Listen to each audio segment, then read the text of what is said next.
When they release our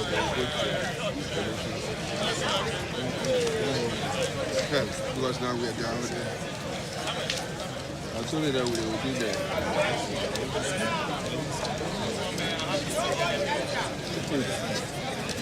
We'll finish here.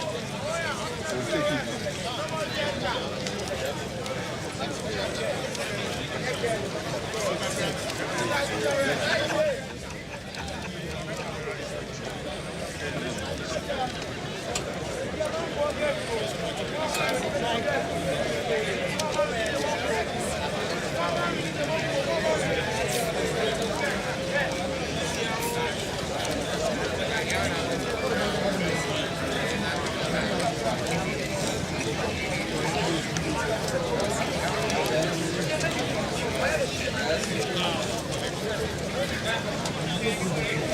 You just can't hear the blood of me.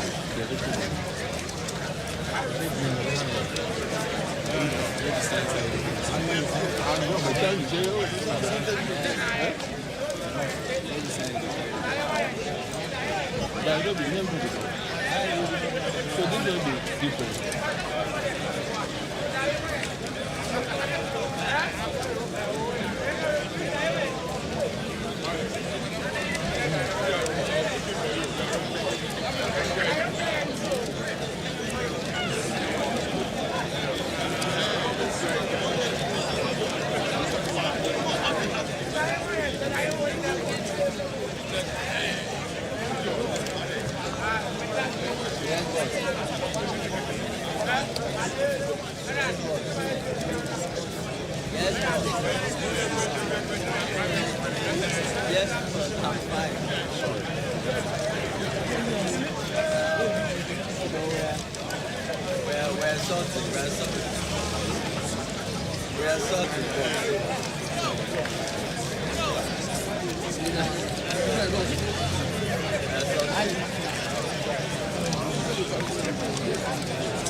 Abai. Oh, this is so slow. Oh, the lady there here, please go here slow, give us. Please. Thank you. Thank you.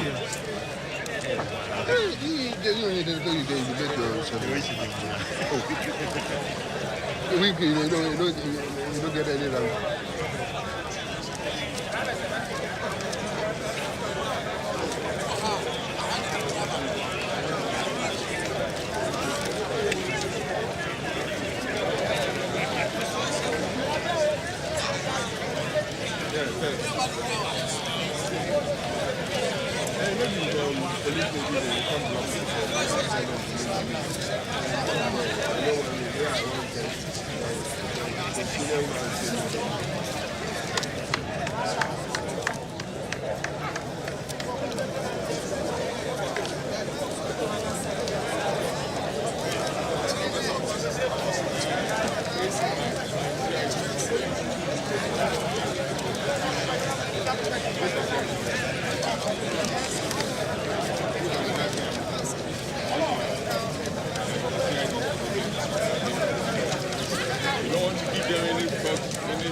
Let's get the place.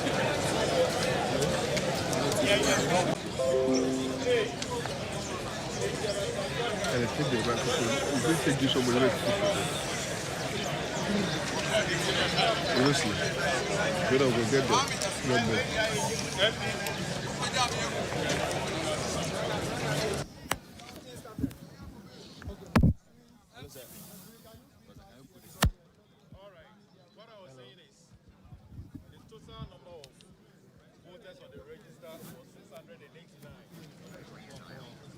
Ballot was 4,468. The way we start counting with how candidates have been.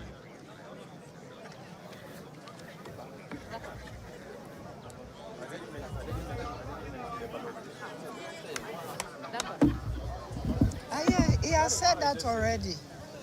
Yeah. What I'm saying is, Come stand.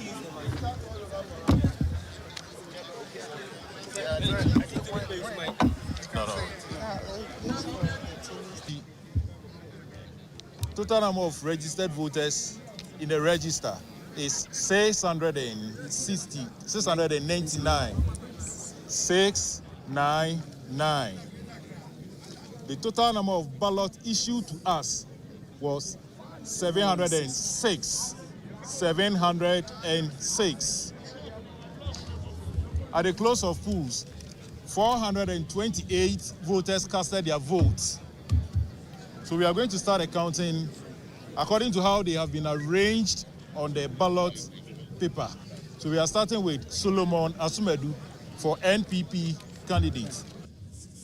2, 3, 4, 5, 6, 7, 8, 9, 10, 15, 16, 17, 18, 19, 20, 21, 22, 23, 24, 25, 26, 27, 28, 29, 30, 31, 32, 33, 34, 35, 36,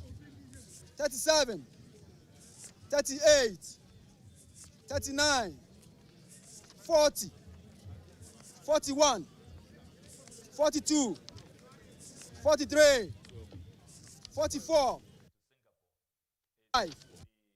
46, 47, 48, 49, 50, 51, 52, 53, 54, 55, 56, 57, 58, 59, 60, 61, 62, 63, 64, 65, 66, 67, 68, 69, 70, 71, 72, 73, 74, 75, 76, 77, 78,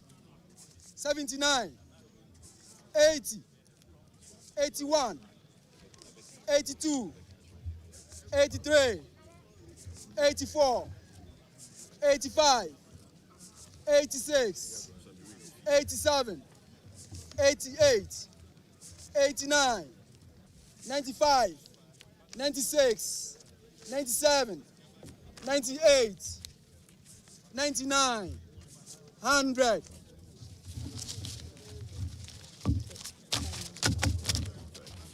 So we are counting it. 1, 2, 3, 4, 5, 6, 7, 8, 9, 10, 11, 12, 13, 14, 15, 16, 17, 18, 19, 20, 21, 22, 23, 24, 25, 26, 27, 28, 29, 30, 31, 32, 33, 34, 35, 36, 37,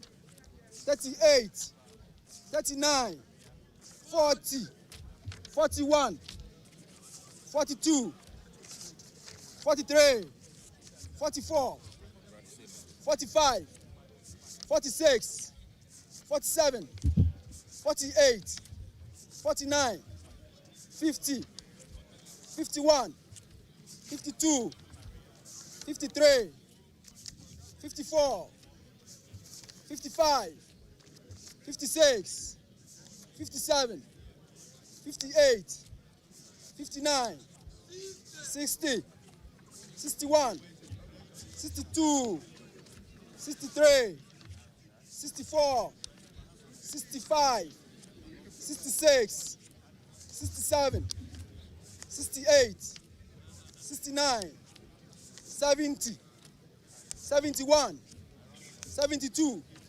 73, 74, 75, 76, 77, 78, 79, 80, 81, 82, 83, 84, 85, 86, 87, 88, 89, 90, 91, 92, 93, 94, 95, 96, 97, 98.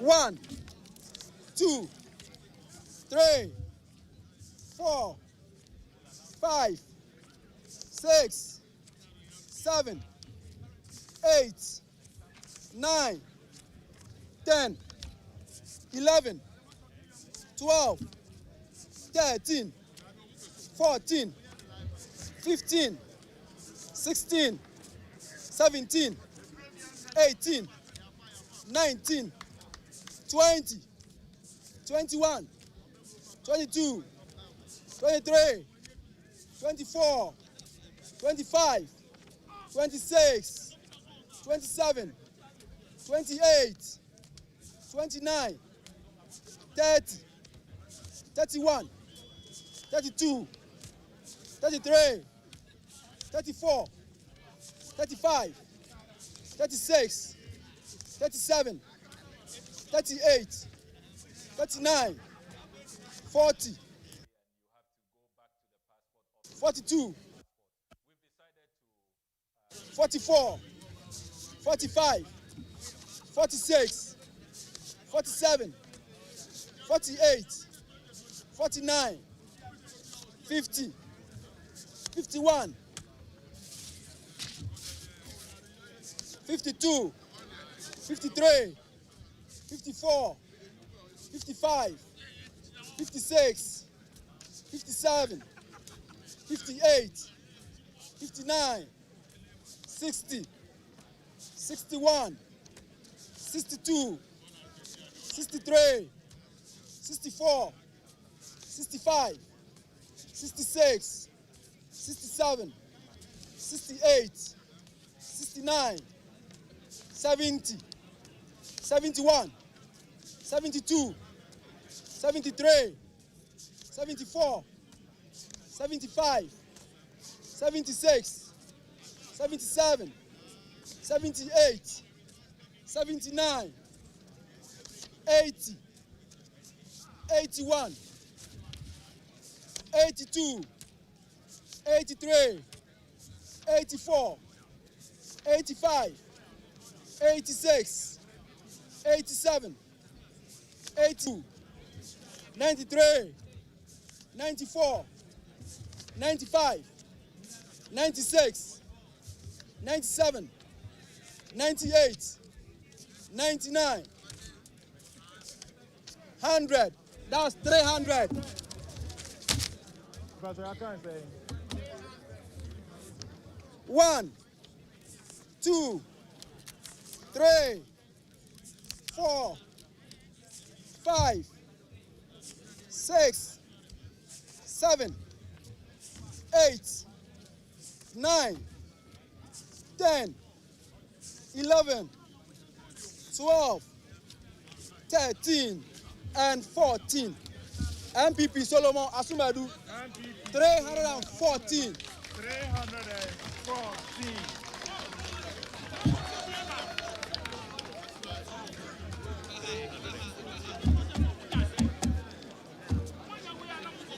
Counting continues. That's Penal Bediakon, Bedu, NDC.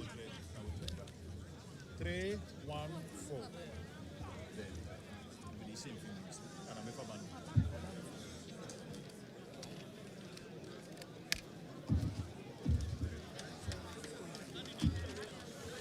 NDC.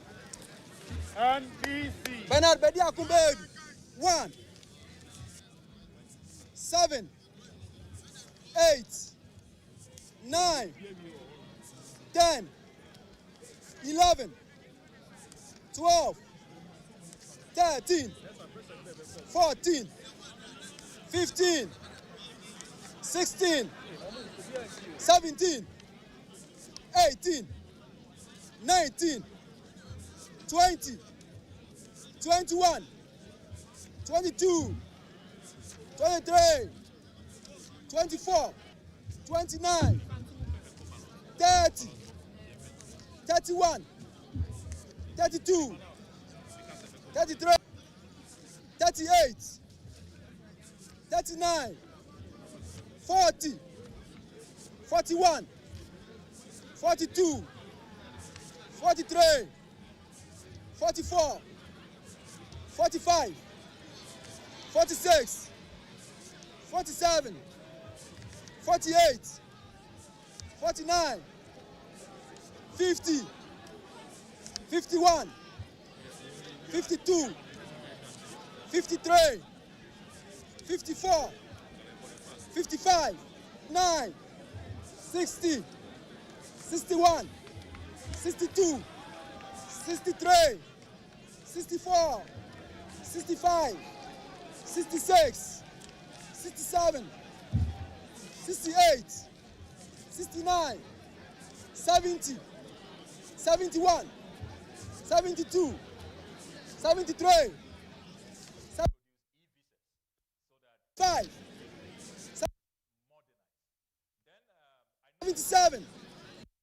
83, 84, 85, 86, 87, 93, 94, 95, 96, 97, 98, 99, 100. Counting continuous. NDC. 1, 2, 3, 4, 5, 6, and 7. NDC. 107. 107. Rejected ballot. Rejected ballot. 1, 2, 3, 4, 5, 6, and 7. Rejected ballot 7. 428.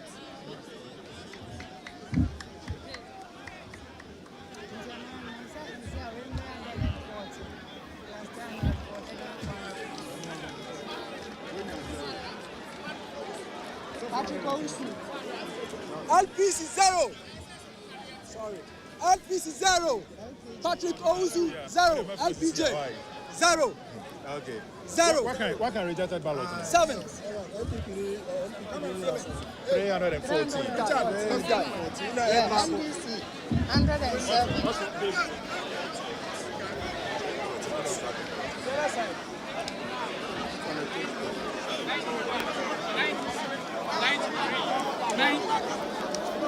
94, 95, 96, 97, 98, 99, 100, 101, 102. That's 302 for Asumadu Solomon, NPP. 302. 302.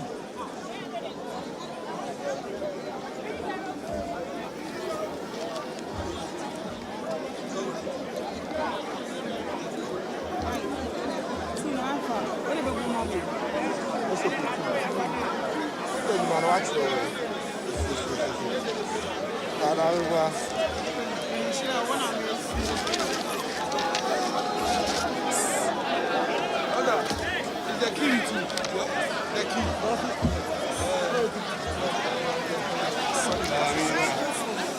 Hey, you can use the microphone.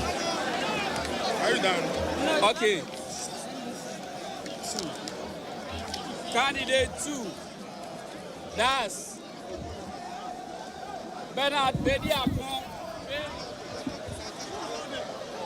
GBC. Hello? Yeah. Yeah.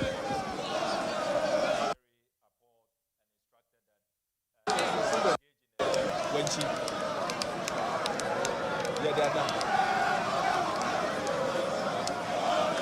Okay. Yeah.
I'll bring a camera.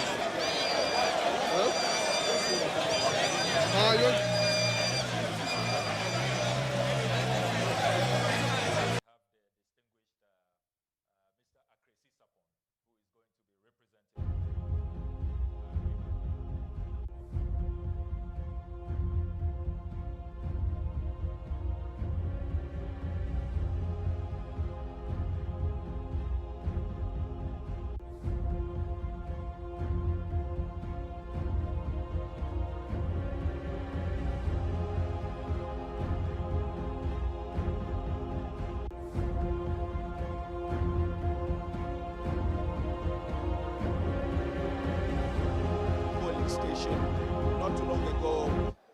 The figures were counted at the Presby A polling station. The NPP's Solomon Asumedu had 109 of the total vote cast. You hear the noise in the background. The electorate here in support of the MPP candidate Solomon Odro, Solomon Asumedu, who appears to have, taken a lead in this particular area, which is the Wenchi area. But we also have results from some other centers which we are gathering in the Akwatia Town Council office. The MPP's Solomon Kwame Asumedu had 193. The NDC's Bernard Beidu Bediako had 154. LPG's candidate, who is Owusu Patrick, also had 1. That's for the Akwatia Town Council figures in the Akwatia area. We also have some figures coming from the Alafia polling station, the results. The MPP's candidate had 29. Lawyer Bernard Bediaku Bedu of the NDC had 218 there that were recorded. We also have some results from the Wenchi Palace Center. In the Wenchi Palace Center, the MPP's candidate had 192. The NDC had 79. At the bus stop terminal at Akwatia, the MPP had 90. The NDC had 200, and also the stronghold of the NDC. The Bwedua Lorry Station, polling station 1. The MPP's candidate had 127. The NDC's candidate had 282, and the LPG candidate had 9 of the total valid vote cast. We're still monitoring the situation to get more of the results from across the constituency. My colleague Michael Amate also has some results that he has gathered. What do we have here? Yes, I'm having Achim Wenchi, the background center result, and MPP, that is Solomon Asumedu, had 313 votes. NDC, that is lawyer Bedia Kombedu, had 139 votes. 139. LPG had 1. Rejected 0. Total vote cast 452. Total valid vote cast 452. Okay. So those are figures from the Achim Wenchi, the backgrounds. You want to repeat that again? Achim Wenchi, the background center. MPP 313 votes. NDC 139. LPG 1. Rejected 0. The Wenchi area, the NPP's Solomon Asumedu taking a lead. If you look at, you go to the Tepreman area, the NDC's candidate is also making some grounds. Any moment from now, the figures, the polling materials, election materials will be transported to the final coalition center at Akwatia, where all will be put together, and then we are able to know who now becomes the MP-elect for the people of Akwatia. You hear in the background excited in their numbers for the MPP's candidates. They are very much excited about the turn of events. And you hear in the background there chanting songs of excitement there. Those are excited that their candidates in this particular election won here in the Wenchi area of the Akwatia constituency. Let's try and see if we can speak to some of the many electorates who voted. It's Mr. Muniaje. Solomon, we're winning Yanisa and Escumi and Winyam. I said, look at Yabahan or by years or overtrade. In the sanity, you're winning, baby. I went no more friend. I catch it. I said, you're winning. If you want to, you're trying. I had to want you now, honey, press behind baby. I talk about you win, but when you baby are winning, you're trying, you're winning your boom. Not yet, Jenny, and before you're Jenny. Okay, all right. So we are still here in the Wenchi constituency, trying to talk to the electorate party faithful. They are excited that their candidate, Solomon Asumedu, is taking a resounding lead in this particular contest. We are here. We'll be monitoring the whole process. We'll be bringing you the very latest when it comes to the Akwatia by-election, who becomes the next MP. We'll get to know, somewhere around 8 to 9, 10 p.m. This whole process should be concluded. The Ghana Police Service very much on the ground, securing the area where the ballot papers are being counted, making sure that no element,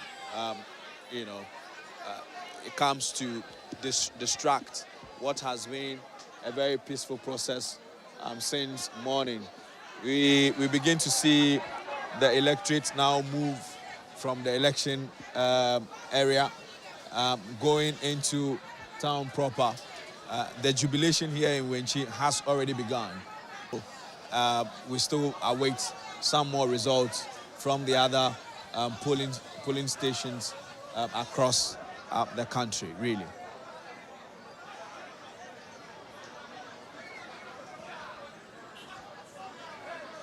We are still monitoring the ballot papers as being counted at the Presbyterian polling center. Any moment from now, the Electoral Commission will declare those results, so we know exactly what the figures are.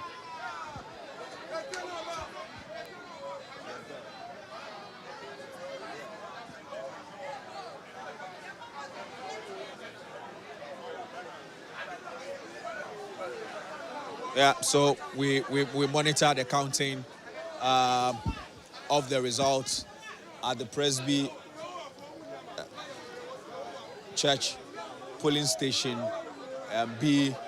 In your shot there, the counting is being done. Any moment from now, we will get to know what the figures are looking like.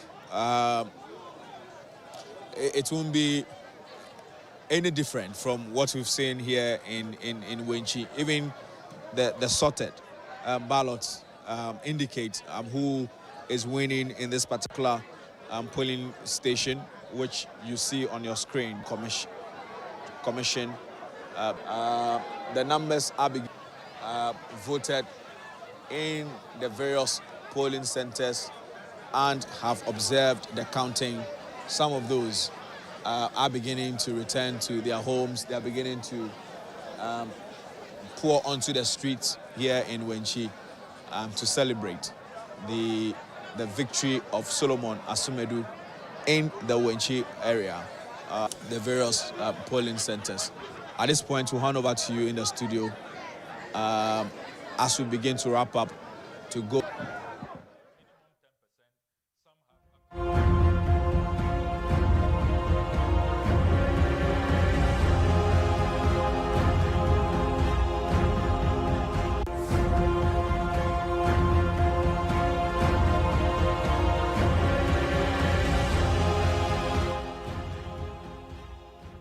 In a few instances still underway, but counting largely is what we are seeing as we've witnessed from this Wenchi area.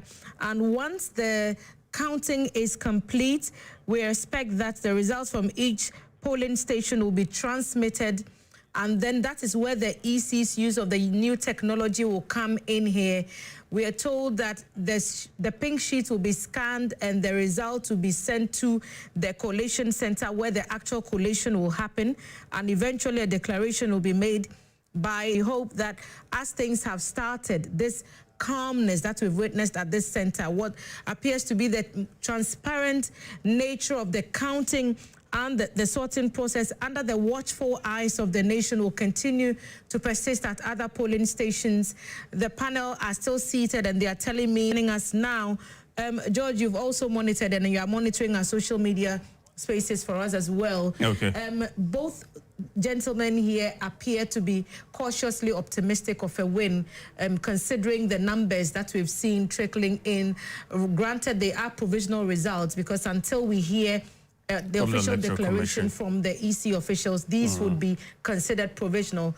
But what are you picking up now? All right, some other polls that we're picking suggest that it's quite close now, especially the exit polls that are coming in suggest that it's quite close. But some results coming in so far.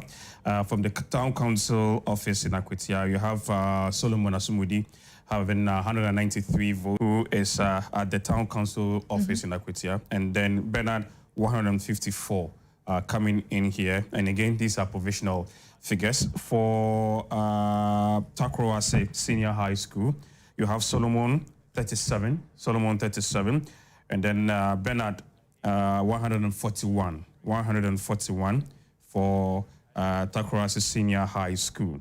And then for the lorry station in Budua lorry station, Solomon 127, and then Bernard 282. And again, these are provisional figures coming in so far. A way to get the entire figure for you, and again, to know who is going to be a new member of parliament for Akwatia. Okay, George, so I'll hand it over back to you, and I'll hand over the two gentlemen, Roger Wills, member of the NDC's National Communications team, and Isa Husseini, Western Regional Director of Communications for the NPP. Gentlemen, it's been a true pleasure. I'll hand you over now to George. I will come back a bit later on in the evening so that we see where we've got to with the collation process. And so, George, over to you. Let's quickly go for a break, and we'll also be taking you to the grounds to stay with us. We'll be right back.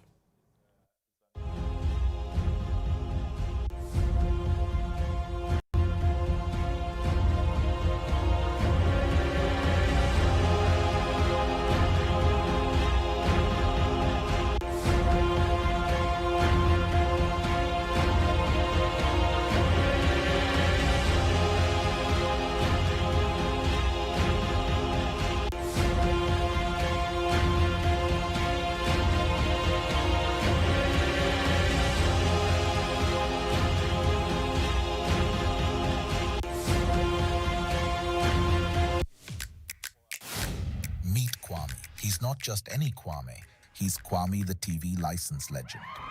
Kwame knows that by paying his TV license, he's supporting GBC, our public service broadcaster, and he's making a real difference.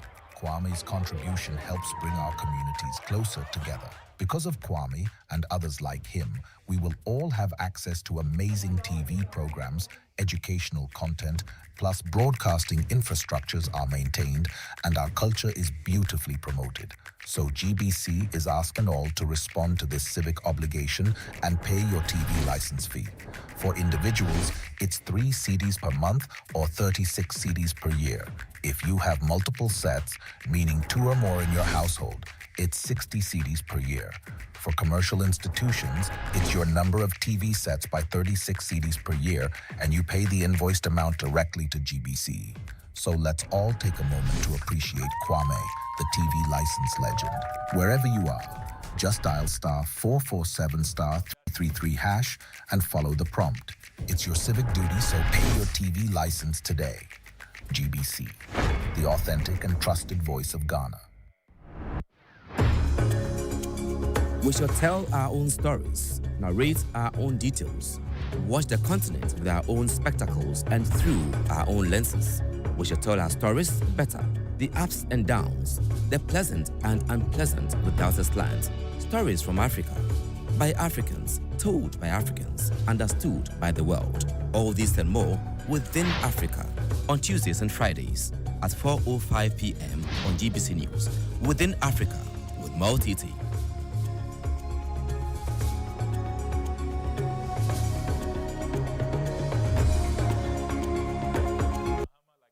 Some individuals and business operators continue to find their way out to smuggle in some products into the country. River Accra, which is one of the major rivers within this area.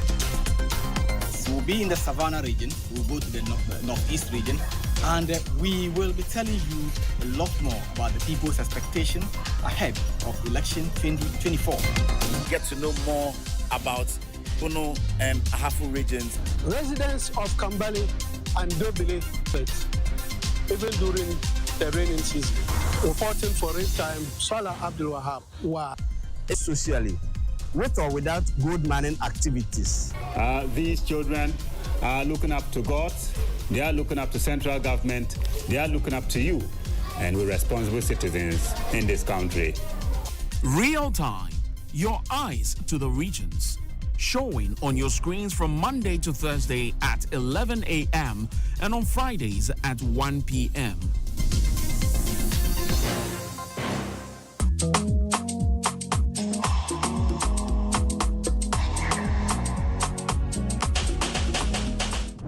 Welcome to the highly anticipated second edition of Spectacle. This is the pressure we're talking about. The scope of the producer's work. From there, we just jumped on the train. Chapter 2, Chapter 3 to 6. Your ultimate destination to an unparalleled entertainment experience. Get ready for the hottest vibes, the juiciest gossip, and unfiltered interviews featuring top-notch pundits. We will dive into the latest buzz from Parliament. The micro minority. Showcasing the best-dressed MPs and highlighting the funniest quotes of the day. We'll explore the intriguing, ugly moments in entertainment. Join me, your fabulous big sister Higa, as we uncover this and many more other captivating stories in the thrilling journey through the entertainment landscape. This man is an angel in Africa. As we always say, Spectacle, it's all about the entertainment.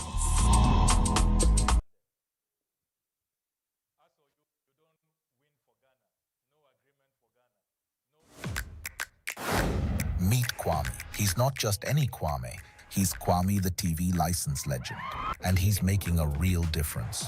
Kwame's contribution helps bring our communities closer together. Because of Kwame and others like him, we will all have access to amazing TV programs, educational content, plus broadcasting infrastructures are maintained and our culture is beautifully promoted.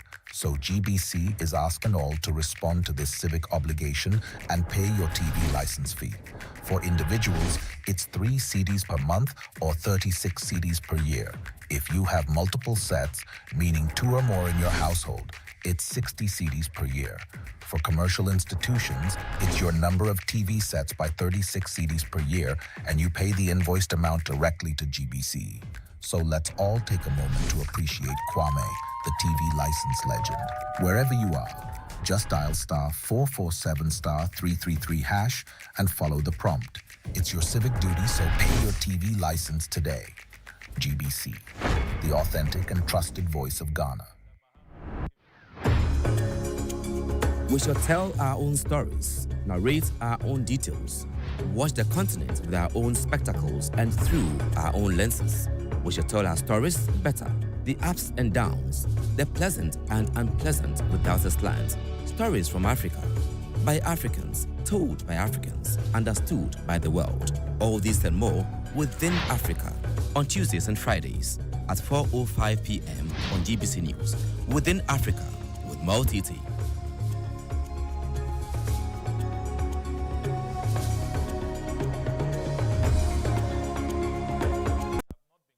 Some individuals and business operators continue to find their way out to smuggle in some products into the country. This is Agona Yakrum, and behind me is a bridge, of course, on the river Akwatia, which is one of the major rivers within this area. We'll be in the Savannah region, we'll go to the northeast region, and we will be telling you a lot more about the people's expectation ahead of election 2024. Get to know more.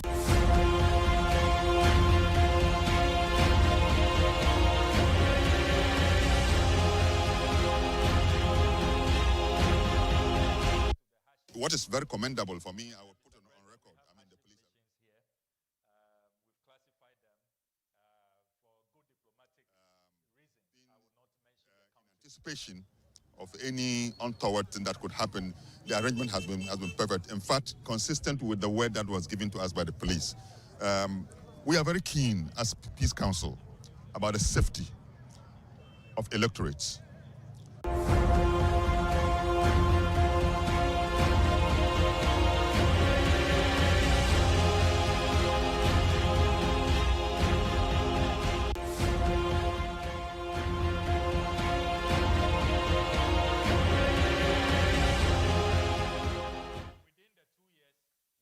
All right, welcome back. And as I'm sure by now, we're all aware that the polls have officially closed in Akwatia. And then counting is taking place now in all the 119 polling stations.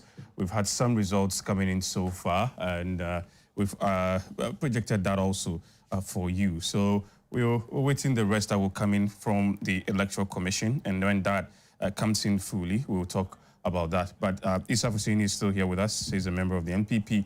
Roger Wills is also here with us as a member of the NDC. Roger, I'm sure you're also monitoring things and how things are going. Yes. Yeah. Well, how are things going? Oh, as I said earlier on, we, the NDC, we prepared for this. And then, as I said, the people of Akwatia are voting not on sentimental grounds. They've seen the wave and the wind of change that is hitting the country, and they want to align with the vision of His Excellency the President John Dramani Mahama.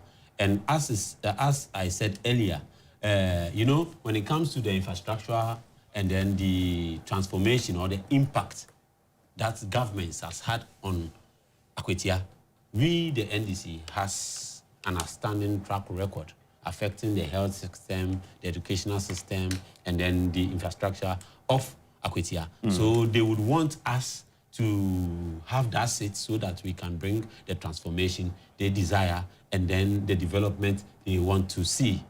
So the election is just going to depict the will of the people. We went in free and fair, no intimidation. As it stands now, we didn't record any violence. It's a good sign. And then an election of its kind. I think for the past, in the Fourth Republic, I think this is one of the peaceful by-elections that has been held under the administration of His Excellency the President John Dramani Mahama. All right, okay. I mean, the ones we have so 706, and then the total ballot cast 428. After the counting, the MPP Solomon Asumwedu had 314 votes, and then the NDC's Bernard Bediakon actually had 107 votes, 7 rejected ballots, and then Wenchi polling station B, Solomon Asumwedu 302, and then Bernard Bediakon 130 results that are coming in, but as you rightly said here, it's provisional results that we are all watching. No result has been satisfied so far. So following the results that are coming in, we still have more to come. I think I've not seen, but I've watched from one NDC platform. I think the regional minister, Asante regional minister, has put some 91 polling stations on his Facebook, which put the NDC on the lead. Following the other polling stations that will come in, how it will look like. And then at the end of the day, we'll give victory to anybody. What figures do you have for us? Hello, Stephen. Buedua Bus Terminal. Buedua Bus Terminal. Expected registered voters was 612. But out of that, 434 people came to cast their votes. And out of that 434, NPP's Solomon Kwame Asumwedu had 111. 111. And NDC's lawyer Bernard Bediakon had 323. NDC's lawyer Bernard Bediakon had 323. LGP's Owusu Patrick also had 0. LGP's Owusu Patrick also had 0. So this is what we realized at the bus terminal, Bwedua. All right. And I there guess were no rejected ballots. And I guess the supporters of Bernard have been jubilating there. Can you come again, sir? I guess the supporters of Bernard, they've been jubilating after these results.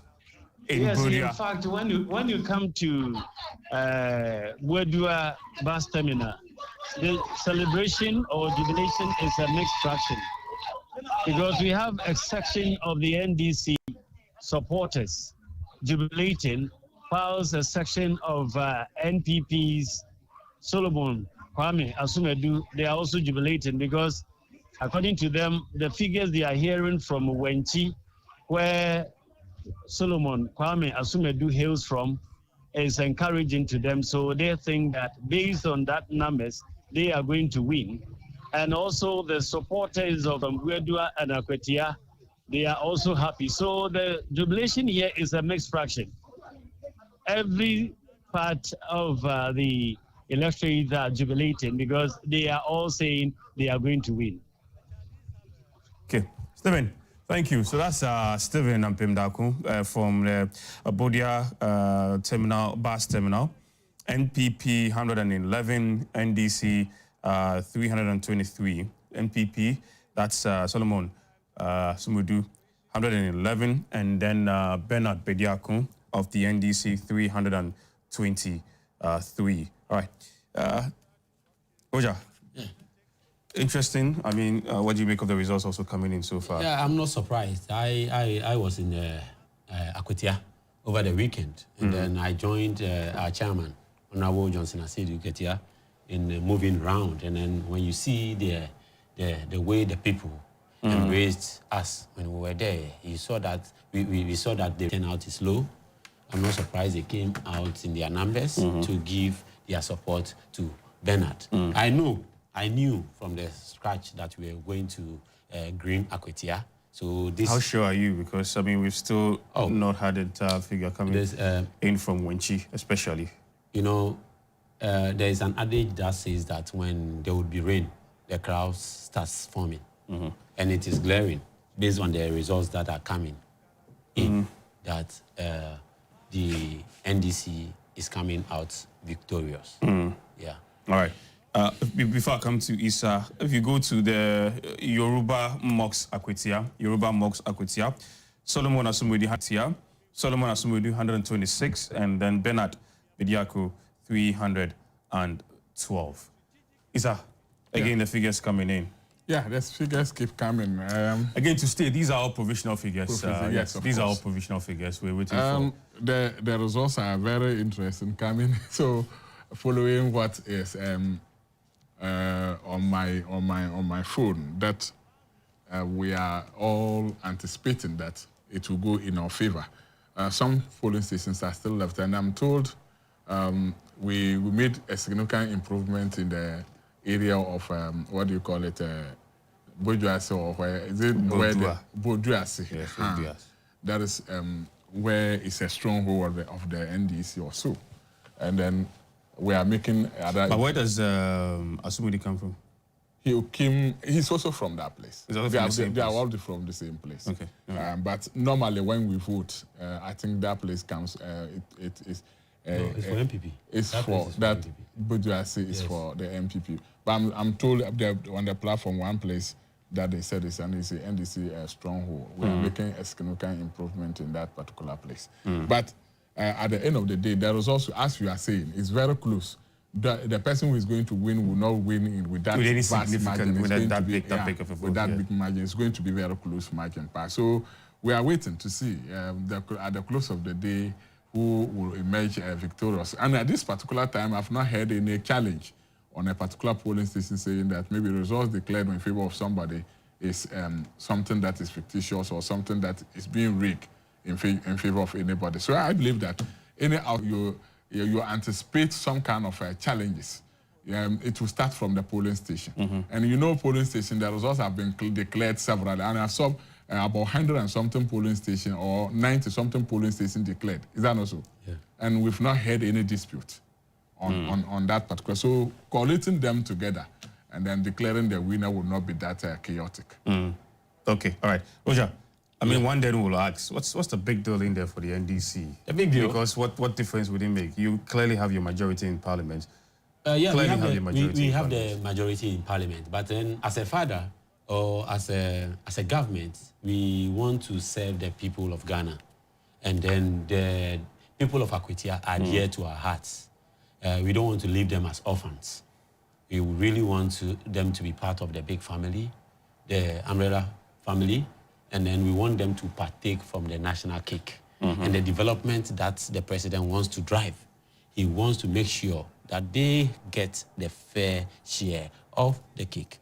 Now, biblically, there is an adage that says that when the shepherd goes to graze with his sheep and loses one, he leaves the entire sheep and goes to look for the one that is missing. Oh, it's in the Bible? Yes, in the Bible. So we are living an exemplary life. Reality, if you leave the other sheep and you go and look for but this time around, come back, someone has stolen the others. But then we left them together. And you know one thing about sheep. When there are many at a place, they stay there until the head or the one who is guiding them begins to move towards a direction. And then you could see that even the MPs, even the leaders in government, people in government, have all joined hands fighting to rescue the lost or the abandoned child, which is, in this case, is Akwatia. So the president, the ministers, the chairman, Honorable Johnson Asiedu-Ketia, says, I want the Akwatia seat to be part of the seat of government. Okay. So he went there and he worked tirelessly to make sure that we win that particular seat. And when we win this seat, trust me, when you go to Akwatia, you will see the transfer. As figures. Yes, George, I have results for the Akwatia Lorry Station polling station. And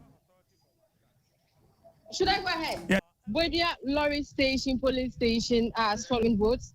The NDC's candidate, lawyer Bernard Bediakubeidu, had 282.15. That is the result for the Akwatia Lorry Station. And as you can hear, PC party faithful are jubilating, MPP party faithful are jubilating because results that are being collected in Akwatia area shows that the NDC is leading, and that in the Wenchi area is also in favor of the MPP. And so both parties are jubilating as at now, and the results are being collated. They are being sent to the coalition center. Everything went on very well as we expected, as we prayed for. We had very smooth electing process, and the counting process too was smooth.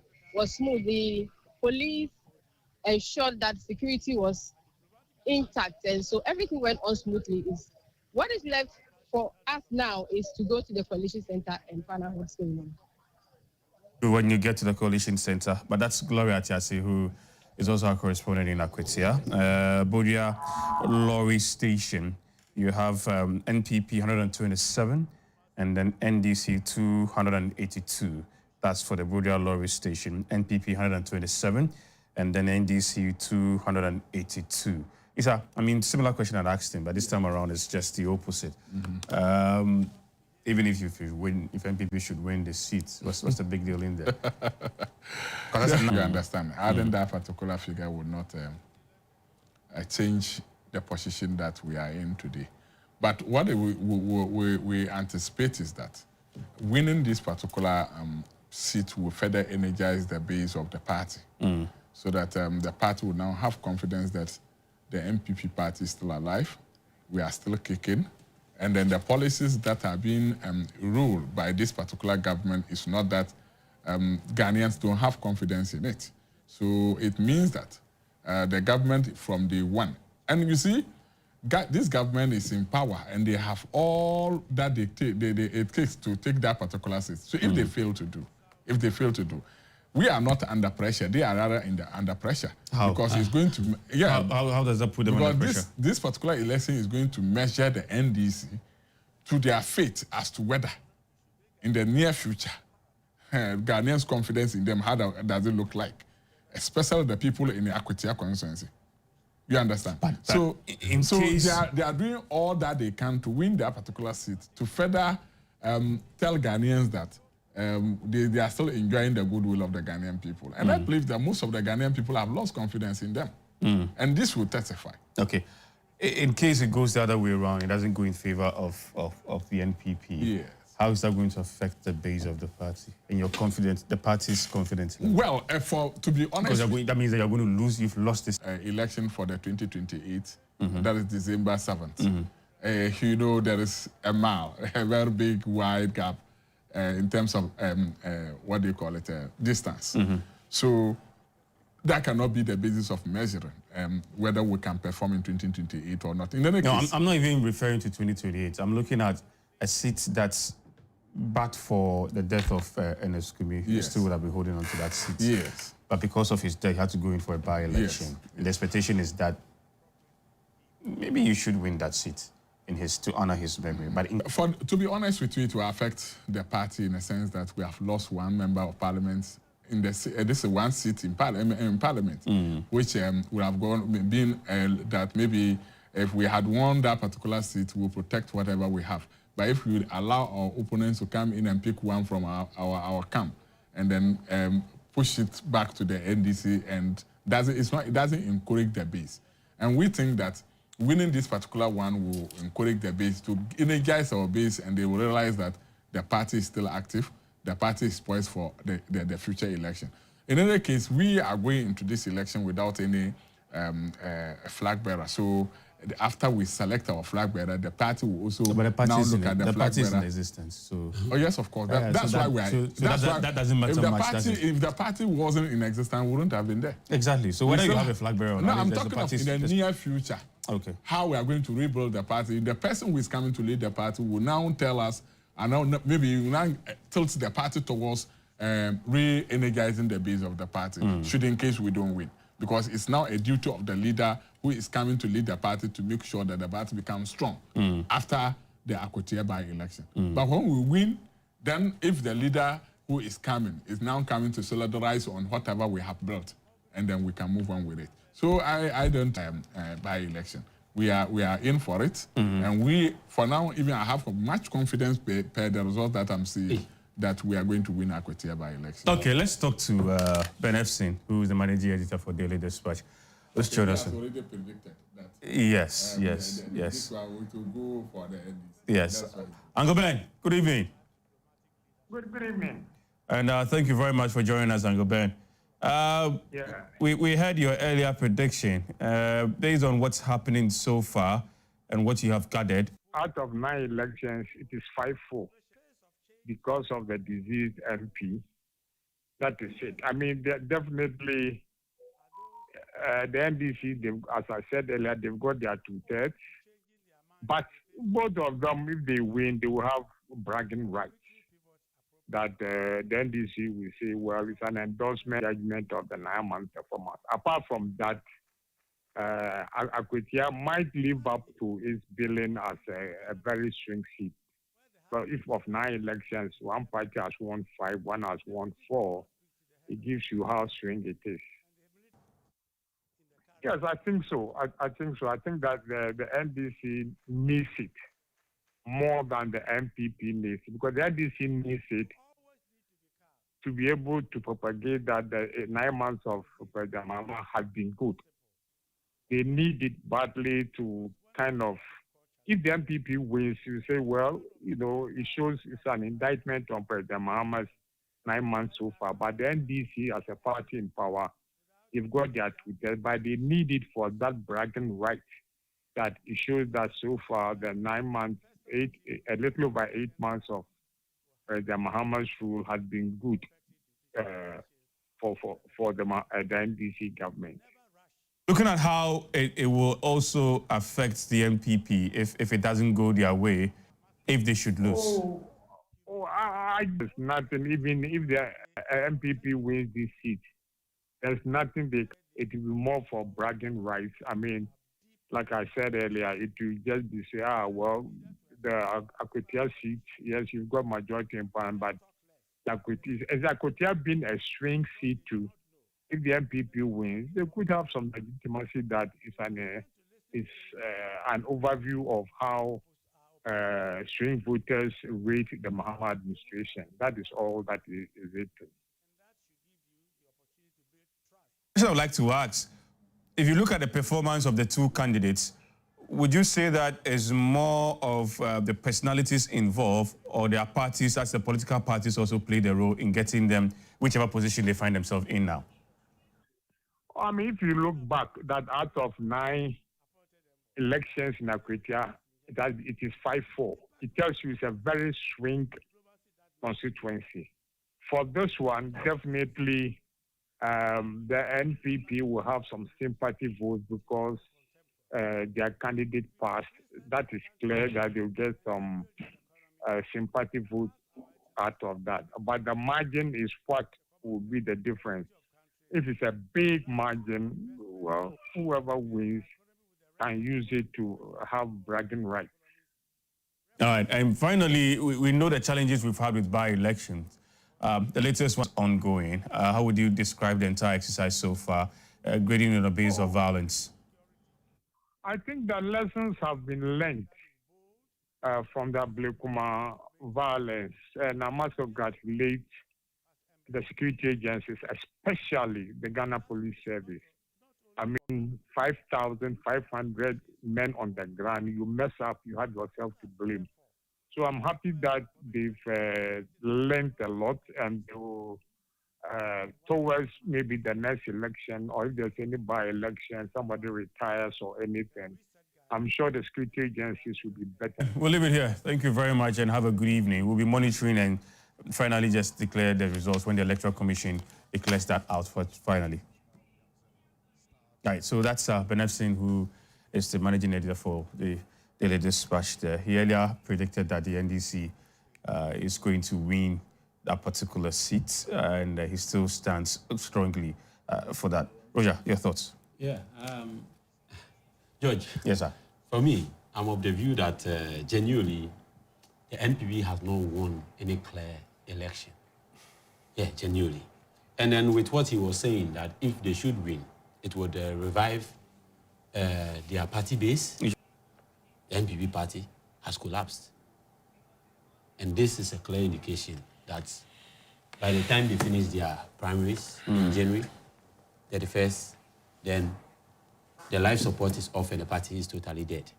We will just be waiting for their burial ceremony. You see, he was also making claims that we are winning because we are in government. Is that what I said? Is that what he said? That. He didn't You always create your own question and then answer. No, please. You said it. Where did I say that? You said we were in government. And then we had every resource. I've never said so. Okay, you just make your point. He said, okay, he said he didn't say that, so make your point. He said he didn't say that, Roger. Just make your point. He came with a prepared mind, prepared his own question. Now, you see, you are running from your own. Right. I've never said so. Why should I owe to my words? Make a point. I've never said so. In my analysis, everybody watching will hear that I've not gone there. He made reference to the fact that we are winning every resource at our disposal. And I want to make it clear to him that when they were in government, we still beat them at Asin not. So it's not a matter of you being in power. It's a matter of going into an election with a clear strategy. We know how to win an election, not when... Right. Okay. So, yes, sir. George, you've been calm. The reason is that you ask me the same question, whether it will make difference for us also. So then because of that, they are winning elections. Let me go there. So what I said is that, let me tell you what I said. I was telling you what the party will gain from winning the seat if we happen to win the seat. What the party will gain. And I told you, so the party is not that it's dead, that we are making sure that we win the election to energize the party or to build the party's strength. No, that's not what I mean. What I'm trying to tell you is to put confidence in the party people that the party has a future elections to win. That is what I said. So you didn't use the phrase the party. No, I didn't. I never talked about a dead party. I never talk about... did I say our party is dead? No, when we finish, play the video. Or I should look for a place for him. It's okay. I haven't said our party is dead. If the party is dead, go and look for a place and bury it. But let me tell you, what he's sitting here bragging of. In 2016, what they call it, the Fourth Republic. And you're breaking the record. You understand? Yeah. So we didn't say that the NDC, but you are sitting here just because Ghanaians voted for you. And I'm not surprised. Because Ghanaians voted for you and you won election, you do everything. You don't even care of what Ghanaians are looking for. You don't even care of why the Ghanaian people are voted into power. You don't even care of fulfilling the promises of the people that you promised them before coming to power, because you knew that those who voted you into power, you can take them for granted. And that is what we are sitting here doing. You see, the people of this country, go out there and go and do your own survey and ask the majority of the Ghanaian people, when today, 9 months down the lane, what are they expecting from the NDC government? They will tell you their story. So you see, sitting here and saying things doesn't change anything. The performance will reflect. Let me tell you, when you are in government and these things are playing back, you don't see it with the post, but he was here rejoicing over the post.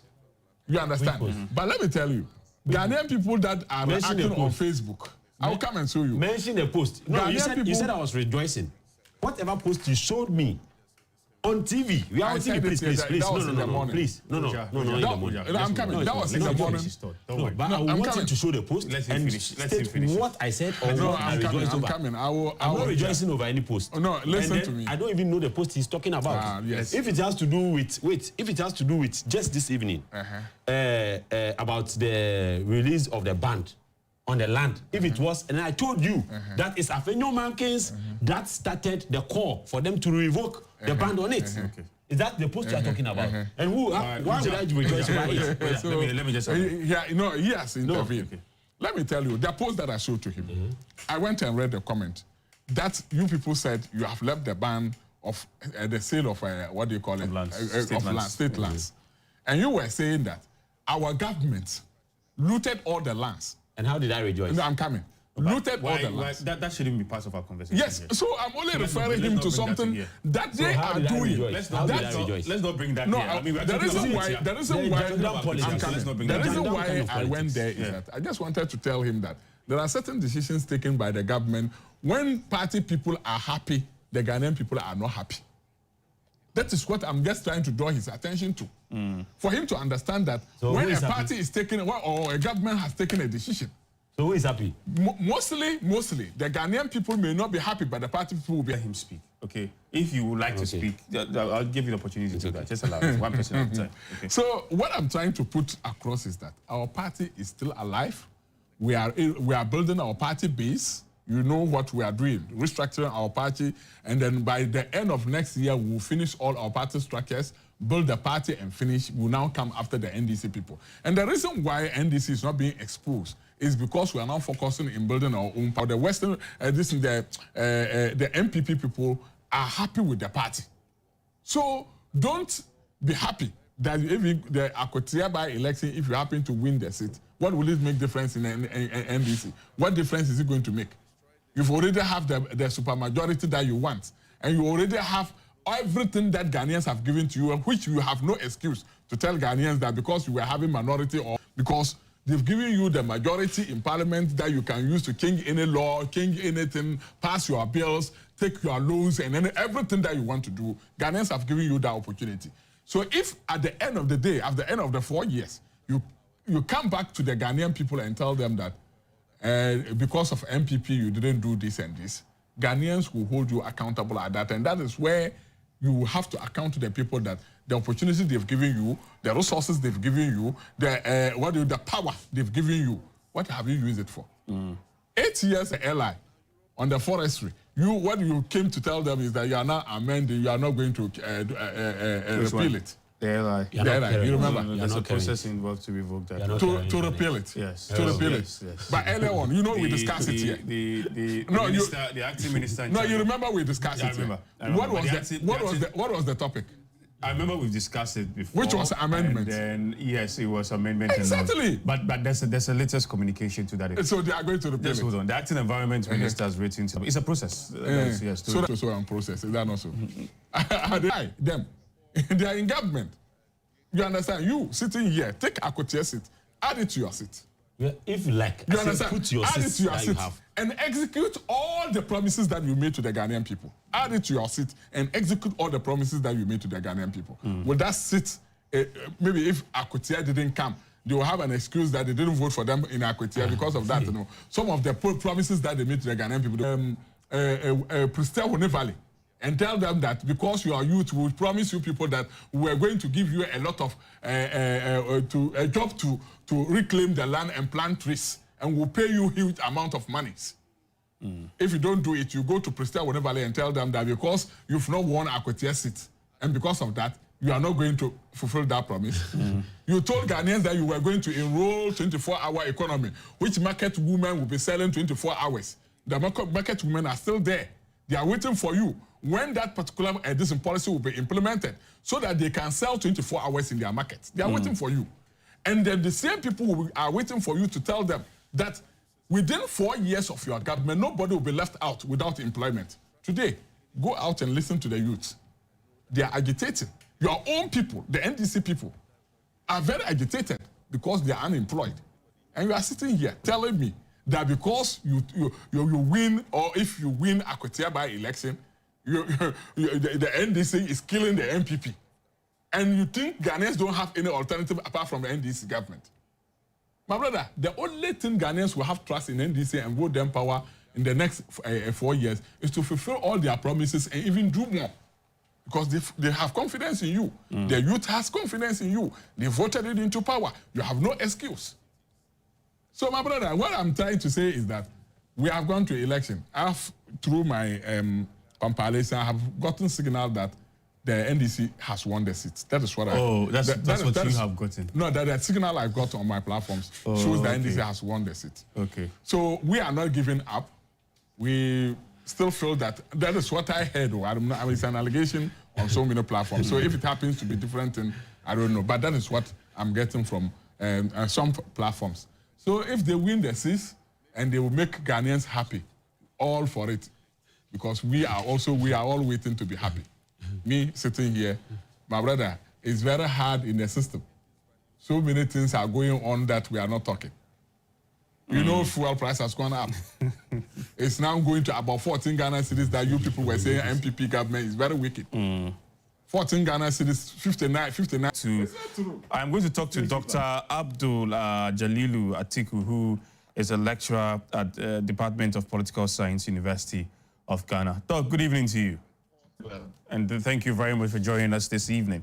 I'm sure you've monitored activities since morning till now that counting is ongoing. Let me have your general thoughts and impression about the exercise so far.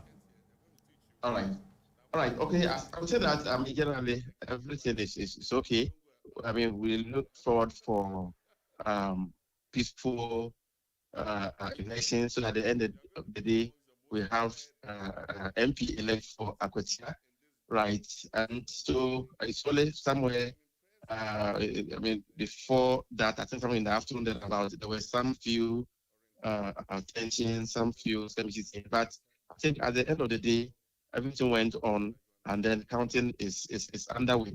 So I think that, so we are hoping that things will continue this way until the election result is declared finally, so that we have MP elect for Akwatia. I think that so far, so good. Everything is okay. Okay. With the issue concerning violence, at least we've not recorded any that much incident compared to what happened in Ablekuma North.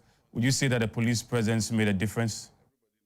Yeah, I think so. Because, I mean, the experience that we had with the run in Ablekuma North, right? I mean, some of us raised issues about, I mean, the police were there when some of those things happened. So we pray and hope that it doesn't occur in Akwatia. And I think the lead up to the election, the IGP or the police had some interactions with the political parties, especially those that are contesting in Akwatia. And then they were able to tell them the security situation, what they were going to do and all that, and assure them that they will be there to protect every person.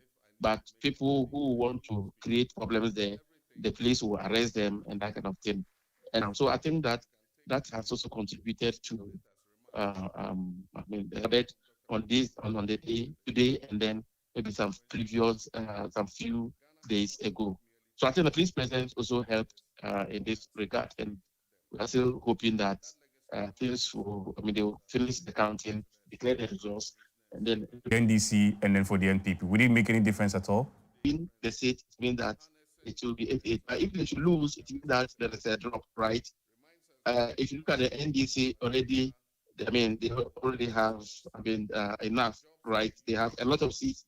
But the point is that, like I indicated, in the morning, I said that, Carl, Von Crosby said that you should always demonstrate that you are strong at every point in time. So the NDC have 184 seats. They have to always try to ensure that they are strong at all the time, right? But the point is, if you have MP there, it helps also in your next election, right?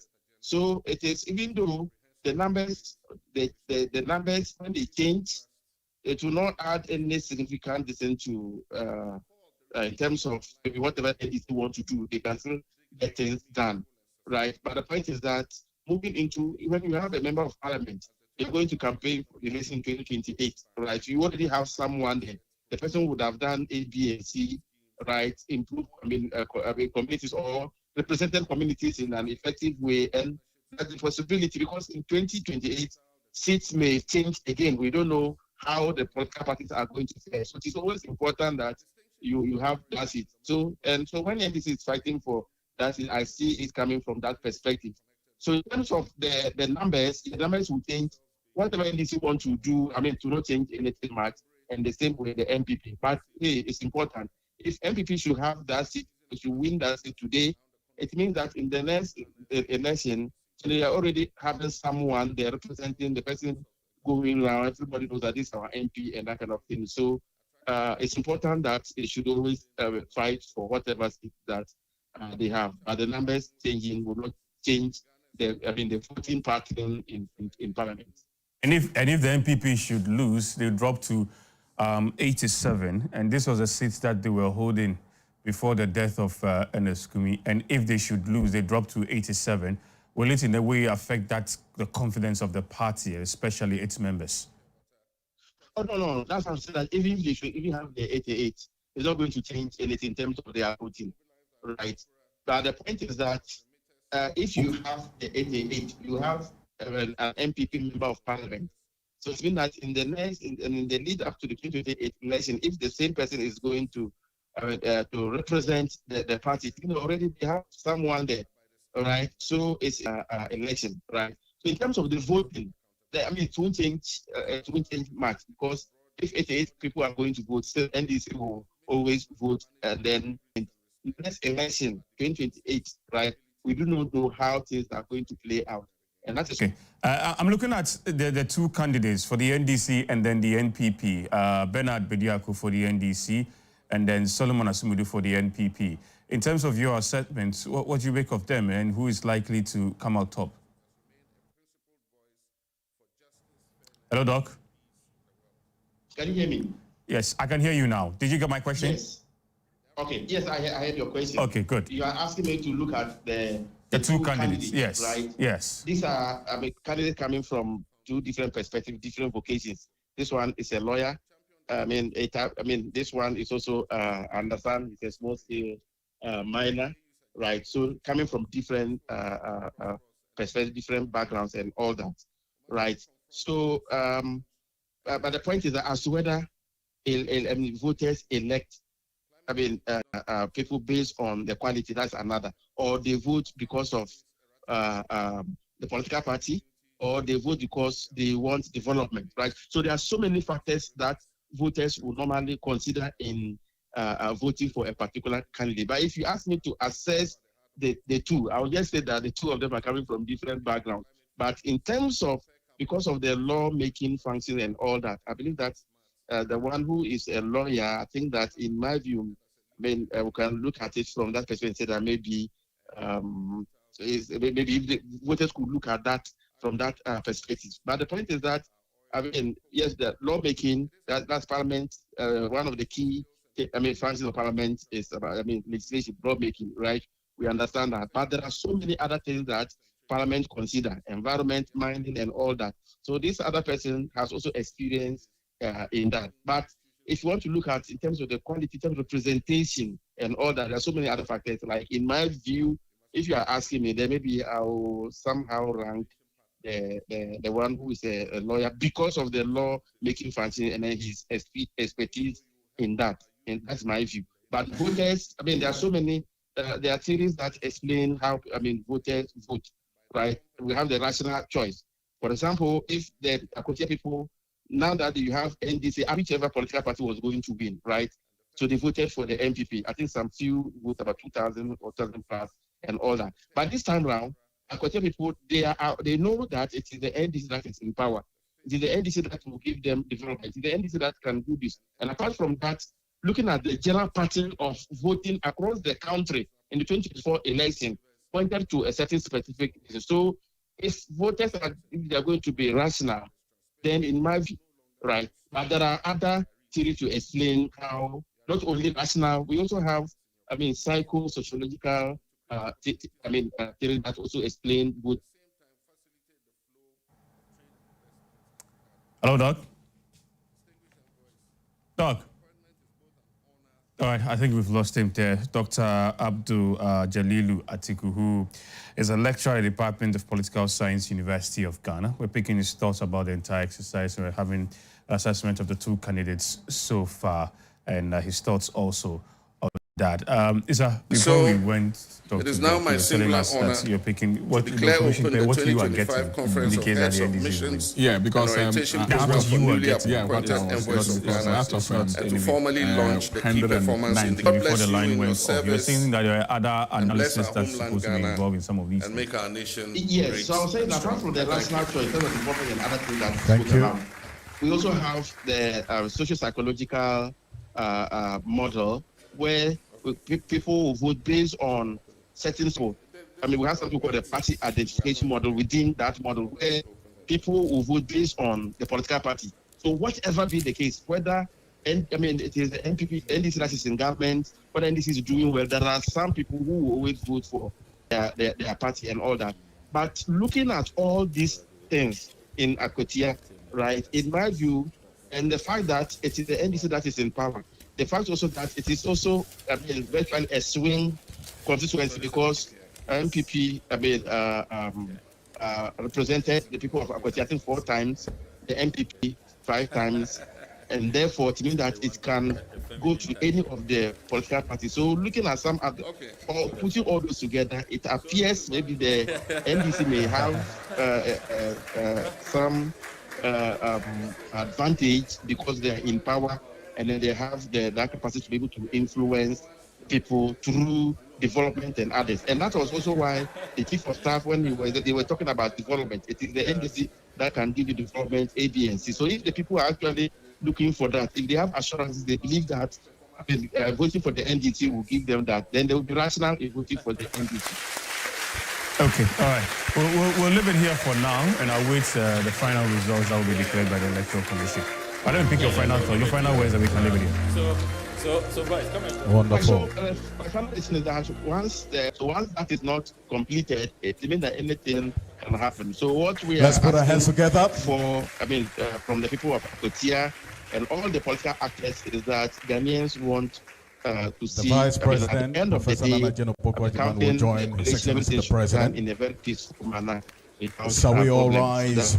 The MP elect will be declared and everyone goes home and everyone will be happy that we will be having a member of parliament in Akwatia before moving His to Royal Majesty the next as well. one. Thank you very much. We know the MPP is not content. Department of Political Science, University of Ghana. Yes, Isa, let me get your thoughts now. You were speaking. Yeah, so I was telling you the results, some results that I've gotten, and out of 91, I think 91 polling stations collated, and then out of 119 polling stations, and also the polling stations 119 polling stations, yes.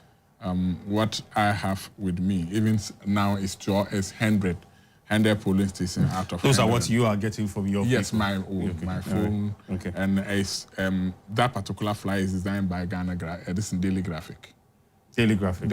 Where it's coming from, but that is what. No, but I get the Daily Graphic one. You've got that's a provisional one. The provisional one. Yes, that's a provisional design one. a flyer. 3,000. 3,000, but not easy from that particular polling stations. So after even if you are to go by it, it will not make any difference in this particular coalition if only what they put out there is true. So based on it, that I made my statement.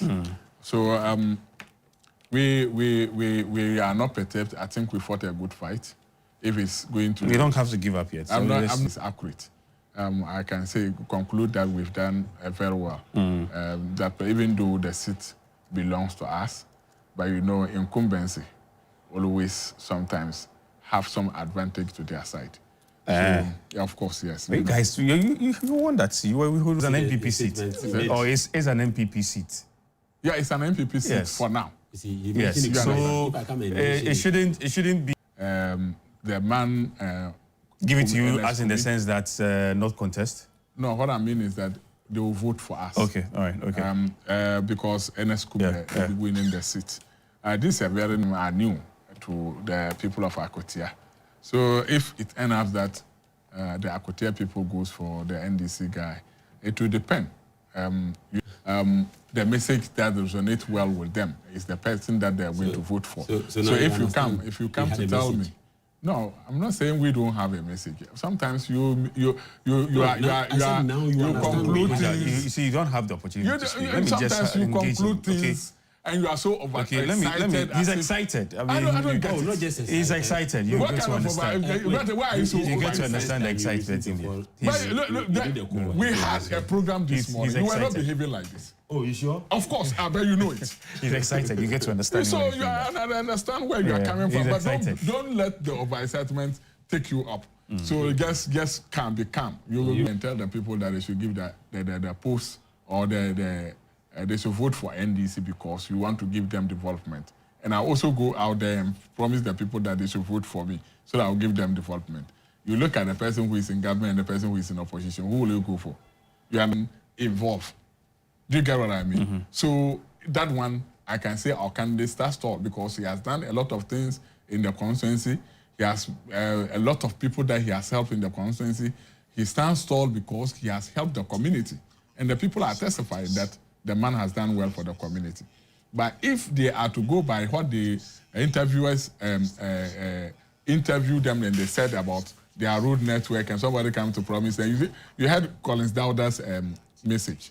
He told them that if he's the president and they don't vote for the candidate, he will not also do their work for them. You understand? And maybe this particular message can easily convince a lot of people to change their mind because they want their rules. He made that comment. I mean, just when Paul was just about to come there, it was way deep into the afternoon. But do you know, after making it on air, you understand, he was interviewed. Is that not so? Is that also? So that was on air. But do you know when that message started trending in that constituency? No, I don't. Tell us. So when did it start? So bringing it out, I'm not talking of even saying it on that on interview will change the minds of the people. Constituency. Do you get what I mean? Israel tells, and for the next 4 years they are in government. So if they decided or if they choose to ignore Akwatia constituency for the 4-year mandate that they have given to so many Asumedu, that I was talking about having some kind of connection with people that can bring in development even without the government. You understand? But the people who overlooked whatever I said. Because if you are telling me, promising me somebody will come outside to do the development other than the government, and the government itself is telling me that he's going to give it to me, I'll go for the government. You understand? So it wasn't anything surprising. I knew, oh yes, I've read and I know them. What's the mind now? Oh no, I won't tell you. Oh really? It's a political strategy. Strategy, so I won't tell you. As in the MPP strategy? Yes, of course. Okay. Because if you get to understand the people, the good people of Ghana, those who are voting, if you get to understand them, they will vote for you. Do you get what I mean? If you know what they are thinking, you do it and they will vote for you. But you don't let them know that this is what I know you are thinking. So I will not reveal it on television by telling you that this is what Ghanaians are thinking. Okay, but after we have lost. So that means after we have lost, yes, we've got to understand the thinking of Ghanaians. Oh, really? Yes. We didn't know. All this while you didn't know that? We didn't know. The reason why I said we didn't know is that you sat here and you were saying that Ghanaians voters are now changing. You remember you said we had an earlier conversation. Good. That was a very good observation. You said it and I laughed because we have started to notice that. You understand? And 2024 elections made us know that Ghanaians' thinking is quite different from the previous one we were thinking of. Okay, what was the previous thinking of the Ghanaian? The previous thinking, if I tell you the previous thinking, you will get to know what I'm thinking. We are having a conversation. What I want to say, you won't push me to say what I want to say, but I just want to say this.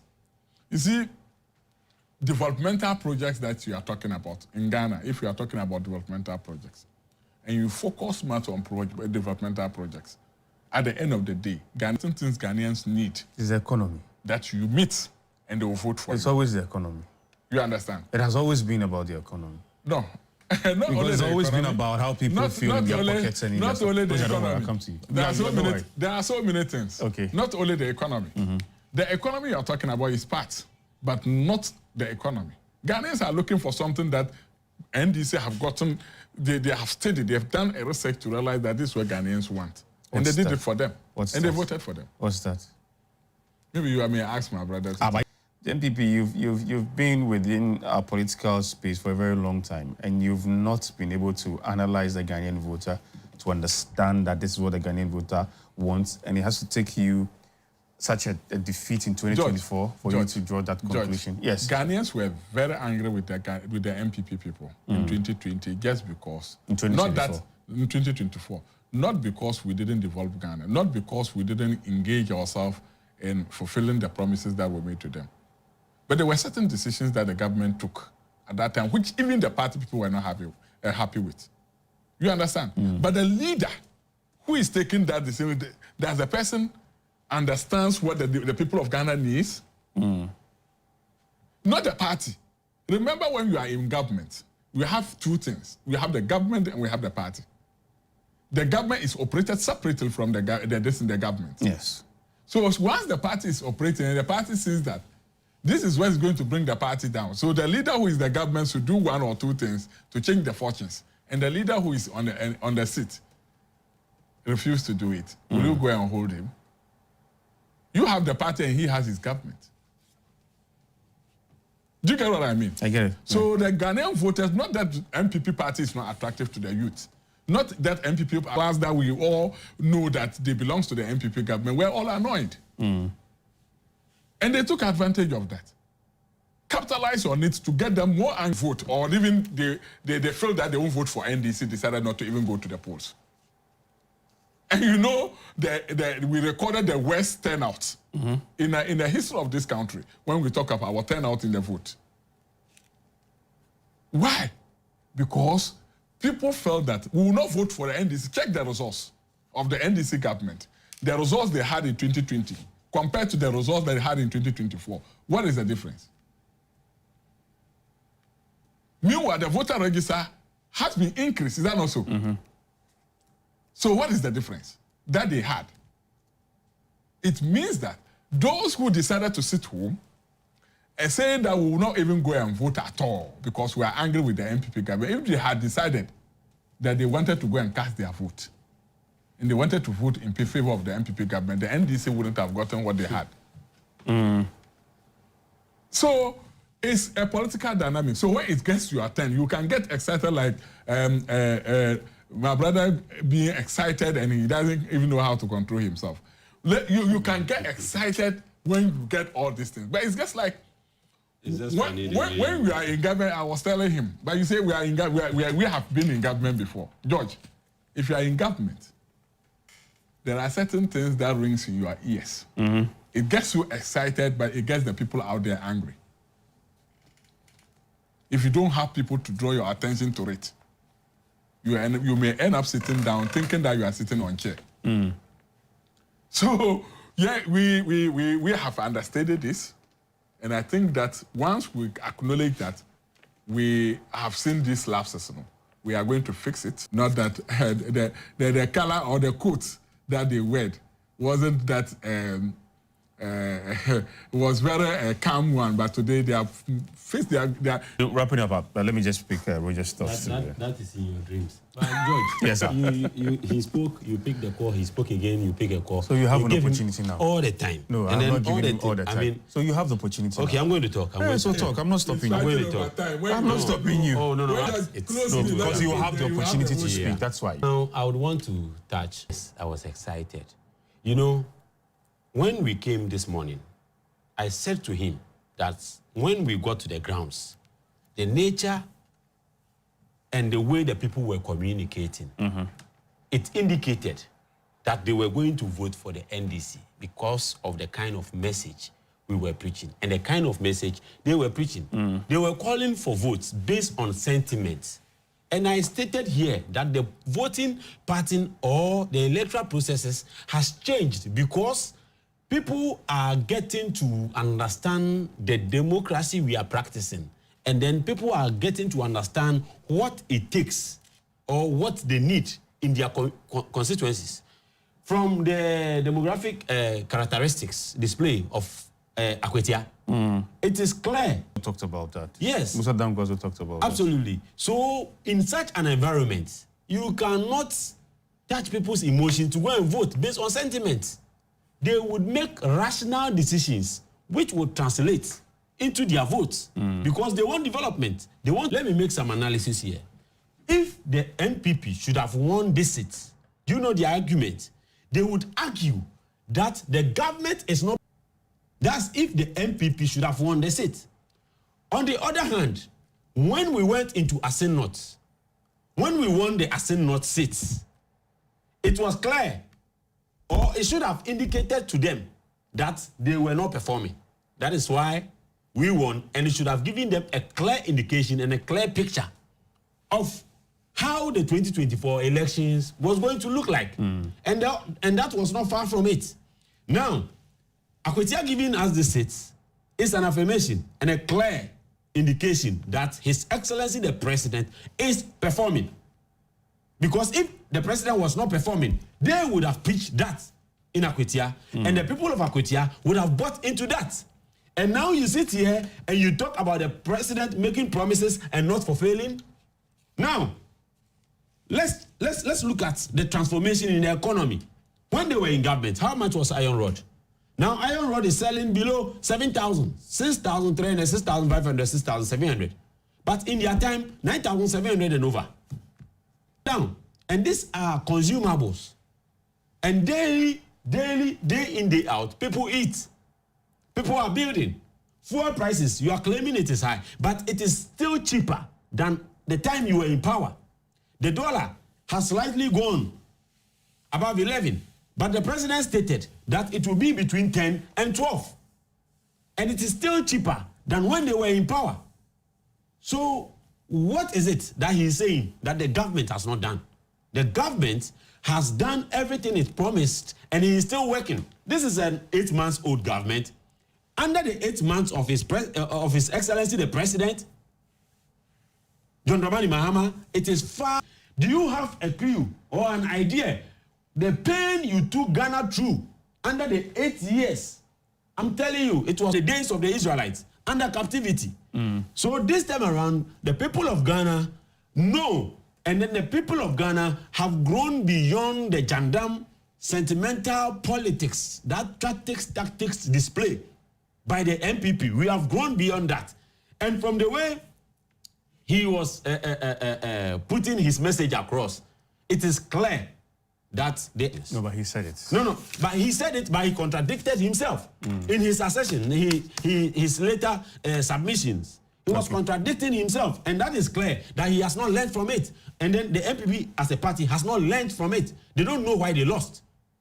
He should tell us if they know. Even their report, they are not able to come clear with the reason why they lost the election. But as it stands now, this is a clear indication of future elections we are going to go in. And coming from government or speaking from the seat of government, I would say that we as a government, we are listening to the people of Ghana, and we are going to make sure we will do what the people of Ghana wants. Okay. To transform. But we'll leave our conversation here. Yes. You will not let me say one. No, you spoke. I just left it because of time. If not, I will continue. You said you spoke like three. Oh, my goodness. I have plenty points here. It's interesting now in Akwatia, and we have some videos there in Akwatia, the current situation. So that's what you have on your screen now. The traffic situation in Akwatia is that thick. Yes. Yes. This is the road that leads to the coalition center. And there's massive traffic there on that particular stretch. With the pictures you're seeing now, the video you're seeing now, and that's the road that leads to the coalition center, where everything will finally be collated, and then the winner will be declared. On this note, I would like to say thanks to you. Isa, thank you very much for joining us. Thank you so much. Thank you so for joining us. All right. These two will take leave of us. Our next guest will join us for us to continue with this whole conversation. We'll take leave of you when everything is said and done. But for now, we're still live with us here on GBC News, and that's the coverage of the Akwatia by-election. Everything has come to an end. What's happening now, it's got to do with coalition, where the final results will be declared and the winner also declared by the Electoral Commission. Stay with us. We'll be right back.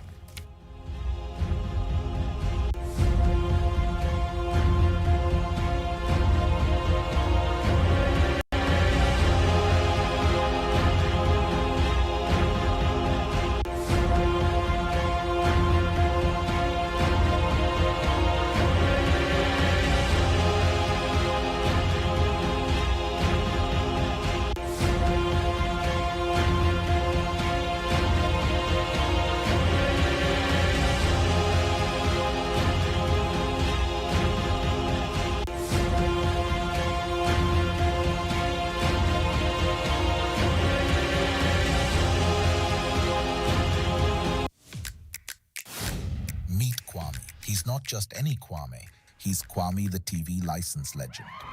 Kwame knows that, and he's making a real difference. Kwame's contribution helps bring our communities closer together. Because of Kwame and others like him, we will all have access to amazing TV programs, educational content, plus broadcasting infrastructures are maintained, and our culture is beautifully promoted. So GBC is asking all to respond to this civic obligation and pay your TV license fee. For individuals, it's 3 CDs per month or 36 CDs per year. If you have multiple sets, meaning 2 or more in your household, it's 60 CDs per year. For commercial institutions, it's your number of TV sets by 36 CDs per year, and you pay the invoiced amount directly to GBC. So let's all take a moment to appreciate Kwame, the TV license legend. Wherever you are, just dial *447 *333# and follow the prompt. It's your civic duty, so pay your TV license today. GBC, the authentic and trusted voice of Ghana. We shall tell our own stories, narrate our own details, watch the continent with our own spectacles and through our own lenses. We shall tell our stories better, the Africans understood by the world. All this and more within Africa on Tuesdays and Fridays at 4:05 p.m. on GBC News. Within Africa. The country.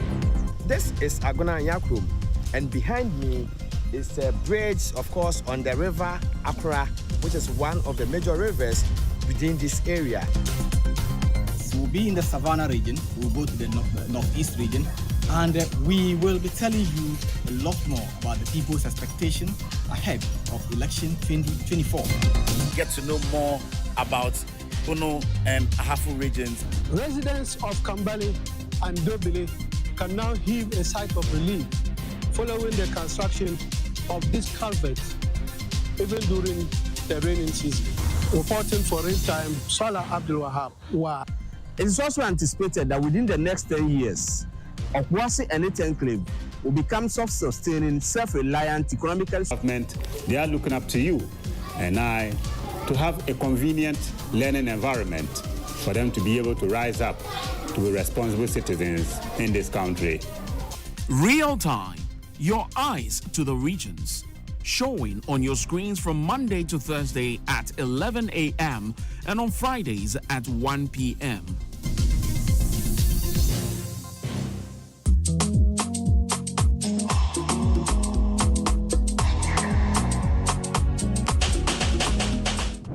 Welcome to the highly anticipated second edition of Spectacle. This is the pressure we're talking about. The scope of the producer's work. From there, we just jumped on the train. Chapter 2, Chapter 3 to 6. Your ultimate destination to an unparalleled entertainment experience. Get ready for the hottest vibes, the juiciest gossip, and unfiltered interviews featuring top-notch pundits. We will dive into the latest buzz from Parliament. The micro minority. Showcasing the best-dressed MPs and highlighting the funniest quotes of the day.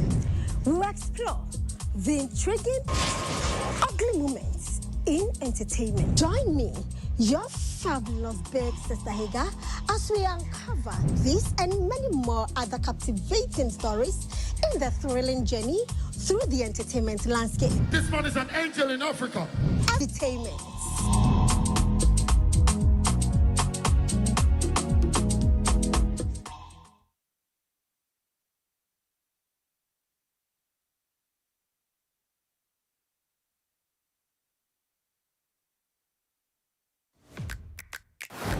Meet Kwame. He's not just any Kwame. He's Kwame the TV license legend. And he's making a real difference. Kwame's contribution helps bring our communities closer together. Because of Kwame and others like him, we will all have access to amazing TV programs, educational content, plus broadcasting infrastructures are maintained, and our culture is beautifully promoted. So GBC is asking all to respond to this civic obligation and pay your TV license fee. For individuals, it's 3, seeing 2 or more in your household. It's 60 CDs per year. For commercial institutions, it's your number of TV sets by 36 CDs per year, and you pay the invoiced amount directly to GBC. So let's all take a moment to appreciate Kwame, the TV license legend. Wherever you are, just dial *447 *333# and follow the prompt. It's your civic duty, so pay your TV license today. GBC, the authentic and trusted voice of Ghana. The streets is calling. Let's dance. This September, the heartbeat of culture returns. Get ready to ignite the streets of Ho with rhythm, color, and unmissable energy. Boborbo Carnival 2025 is here. Bigger, bolder, and more electrifying than ever. On Saturday, September 27th, 2025, as part of the legendary Asogli Yam Festival, the city of Ho will come alive. With your masks on, carnival gears ready, and dancing feet set, you're invited to a street celebration like no other. From the hills to the coast, over 10 incredible Bobobo groups from across Ghana will battle in the 2025 National Bobobo Championship. Who will rise? Who will rule the rhythms? Come and witness dance, drum, and tradition in their rawest and fiercest form. This is more than a contest. It's a cultural spectacle, a national celebration of unity, heritage, and pride. Bring the whole family. Premier traditional carnival, street games, and electrifying performances. There's something for everyone, from elders to little ones. So mark your calendar. Saturday, 27 September 2025, Ho Bankoi, Volta region, Ghana. Don't just hear about it, live it. Let's dance, let's celebrate, let's make history together. Brought to you by the Bobobo Carnival Asogli State Council. Proudly supported by Lifestyle TV. Shop better.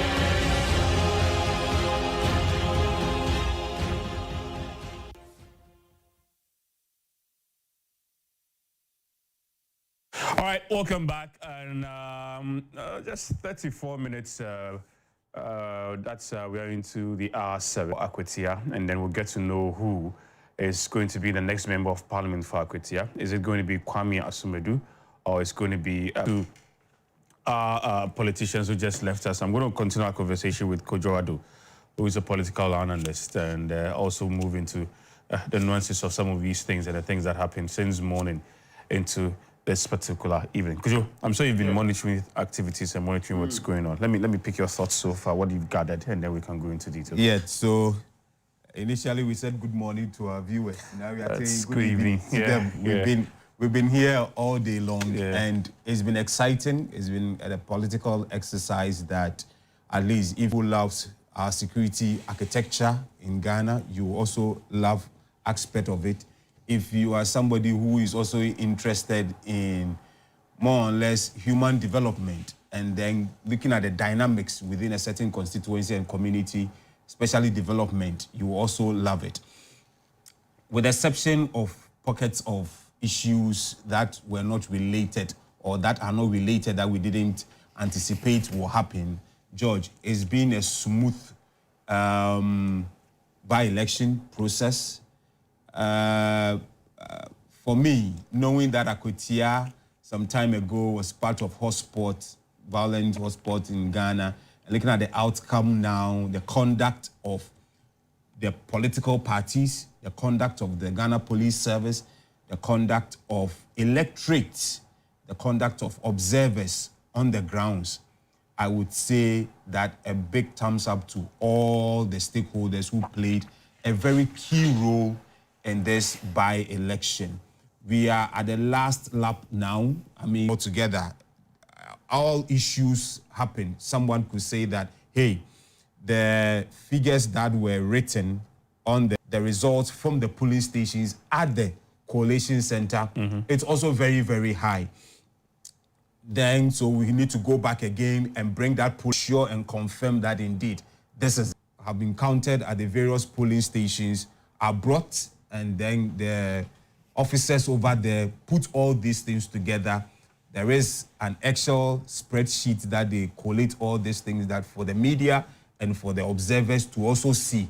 And together, they sum everything up. You get the percentage, you get the total number of ballots, the people who were expected to vote, and then also the winner is declared at the collation center. So this is the outlook at the collation center, unless otherwise parliamentary or parliamentarian for Akwatia constituency, George. I think that's almost, from the way things are going, we might have an idea of who that person is.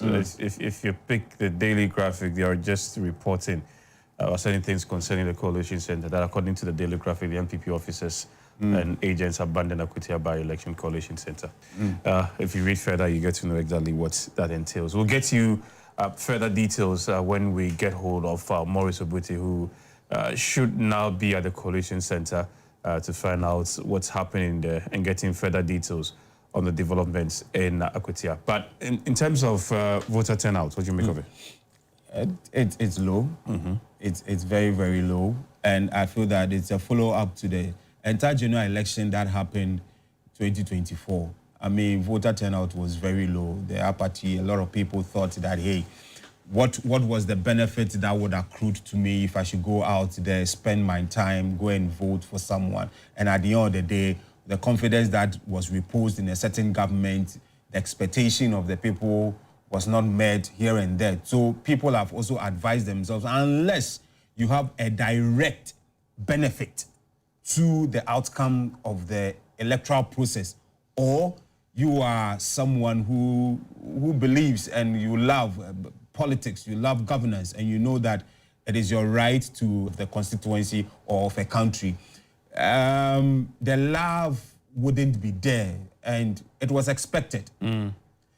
Following issues that have dominantly characterized by elections in Ghana, many people have, in quote, advised themselves, gotten to know that regardless of what happened, every by-election, because as small as the constituencies are, all attention will be focused on that constituency. Okay. So then let me advise myself, stay home and keep safe to myself. And it has accounted for the low turnout of electorates. Great. Let's go to the Coalition Center and get in touch with Morris and find out what's happening there. Morris, good evening to you.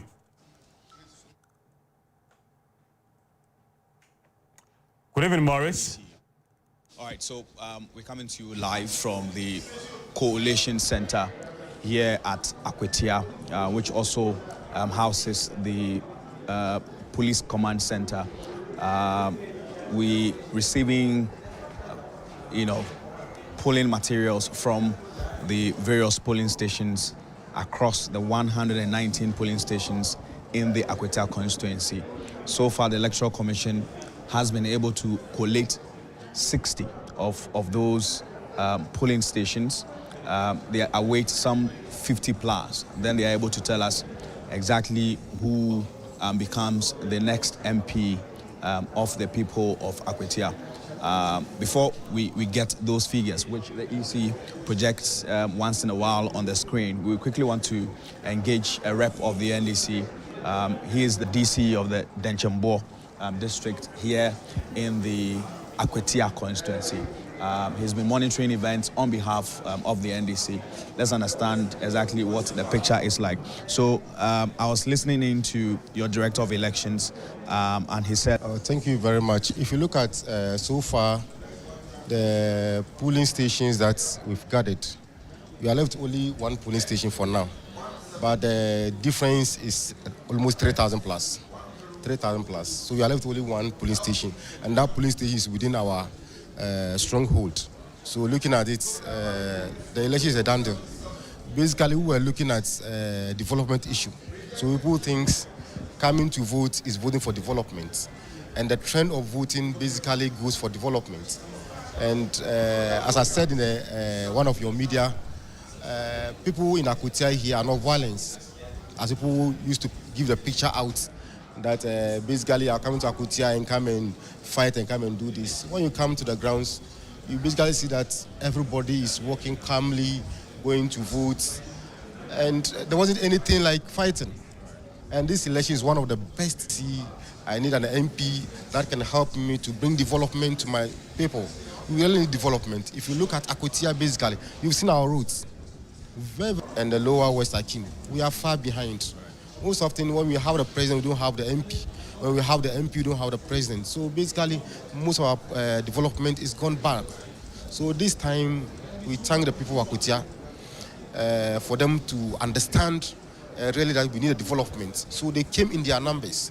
They've put the party aside, that they are going purposely for development. And you can see, thank the IGP. In fact, he has done very, very well. If you look at the number of police people around, yes, he has done very, very well. So we thank him very well. And the Electoral Commission too, they've done very, very well, making sure that everything is done in its own way. I mean, we will only rely on the figures coming from the Electoral Commission. But if what you're saying is a situation, it means that your candidate is going to be the MP-elect if the figures that you are using are accurate. What will be the next line of action? The people of Akwatia are yearning for development. They are yearning for employment. The youth here want job opportunities. What will be the next line of action in the very short term to tell the people that indeed you voted for us and we are doing this for you? Thank you very much.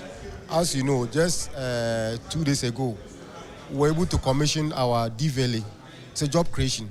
Even though the MP was not elected, but we were able to commission our DVLA, where we have almost 25 of our youth from within that district here to DVLA. So basically, we are in here to create more jobs, open more avenues for people to come and work. That's one thing that we are saying to the whole world, that Akwatia is not a town of violence. People have attacked Akwatia as if it is a place that people come in to come and fight. No, it has made people to run away from Akwatia. They are not bringing their investment to Akwatia. So I want to speak to the whole world to understand Akwatia is not a violent town. Akwatia is a peaceful town. We have a lot of youths who are in Akwatia, and so we need more jobs. As we are creating, government is a town that's engulfed with natural resources. There's so many natural resources that when you come in with your investments, you are good to go. So basically, today we are happy. We are happy that our MP, very soon they will come and, they will come and declare him as the MP for Akwatia. And the day that they declare him, that's tomorrow, we start the work. How is the fight against Galamsey here in the constituency? I was listening to some of the electorates, and it looks like Galamsey has become a part of them. It is what put food on their table. It doesn't look like they are ready to let go of Galamsey. How difficult is the fight here? There is one thing about the Galamsey.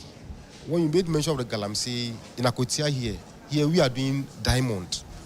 Yes, and diamond mining is not Galamsey. It's a proper mining where we don't mine in the water bodies. So this mining have been with us here since 1919.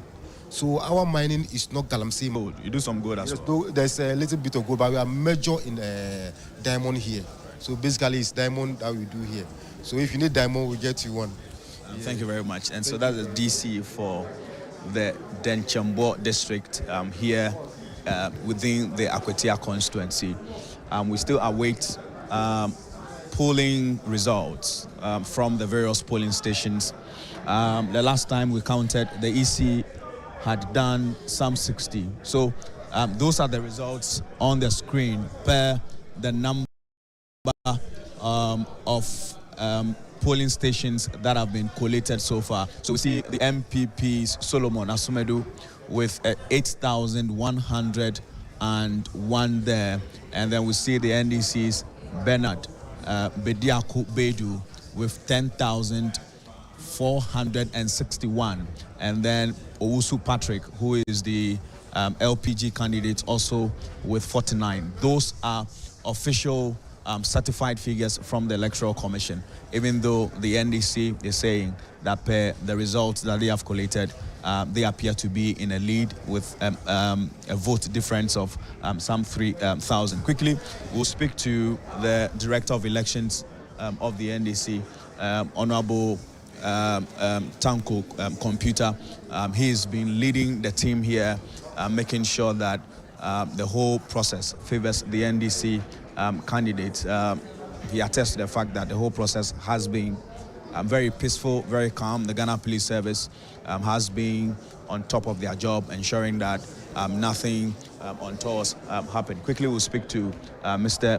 Rashid Tanko. Good evening to you, sir, and welcome to GTV. Not too long ago, I was hearing you display the results that you have collected from your strong room.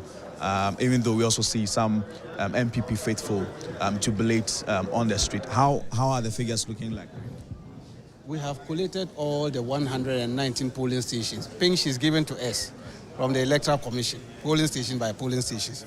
And our resource is 18,177.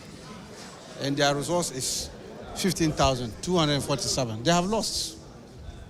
They have lost.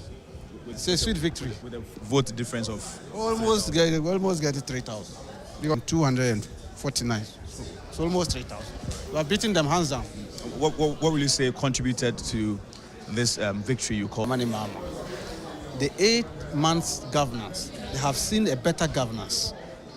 And they said it during our tour in the constituency for the past week we've been here. The people were telling us what they have benefited from the government so far within the 8 months we've been in office, and that they were going to return a verdict for us. So I wasn't surprised. And we also consider all the 119 polling stations as red zones. Red zone means we didn't consider these polling stations a stronghold or this was a weak hold. No. We knew what we were doing. We had our game plan. Our strategy was top-notch. We have invested a lot in training our people. And it worked. You remember I told you the day the aircraft disaster happened, that morning, Dr. Omani Buama, we had a meeting with him, 7:45. He gave us the blueprint, the strategy for the by-election, Akwatia by-election. 4 hours later, we were told he died. So we tell we're not going to implement it. To his glory, we implemented the blueprint, the strategy. This is the resource. So this victory, you say, will be to the glory of the late Dr. Omani? Fully dedicated to him. He's our boss. He led us in 2024 and led us in 2025. Unfortunately, his life was cut short. And we have promised ourselves as a directorate in the tacit support, with the tacit support from our national chairman, the general secretary, and all the national executives. We work to make sure that we glorify whatever he has bestowed on us. What will you say the strategy really has been, the comprehensive strategy? We see how now the NDC is able to collect their results very much on time compared to in the past where you couldn't do so. What really has changed with the party? What structures have you put in place since 2016? Well, we have to give glory to Honorable Dr. Omani Boama. Under his watch, we're able to put our collation system together, top-notch. Look, stand. They thought it's the normal cameras. It's a strategy, and he gave it to us. So this system that we are operating, it will take a longer time for MPP to beat us in any election. I'm telling you, it will take a very long time. Unless otherwise we are not interested in that election. Of course, we will deal with the figures from the Electoral Commission, and so we are still waiting to see how the figures will pan out. But really, if we want to rely on your figures, and then your candidates should be the MP-elect, what will be in store for the many electorates who have reposed that confidence, so to speak, in your candidates? The promises that we gave them, we are going to deliver it. We are going to deliver. We have even started doing certain works for them, and they've seen it. They believe in us. They have confidence in the NDC government. They made a mistake. People rigged the election in 2024. So this is an opportunity for them to rewrite the wrongs. And that is why they delivered this verdict. Time and again, I said it. Their 2,000 vote difference in 2024 was a fluke, was a rigged result. You see, it has played out.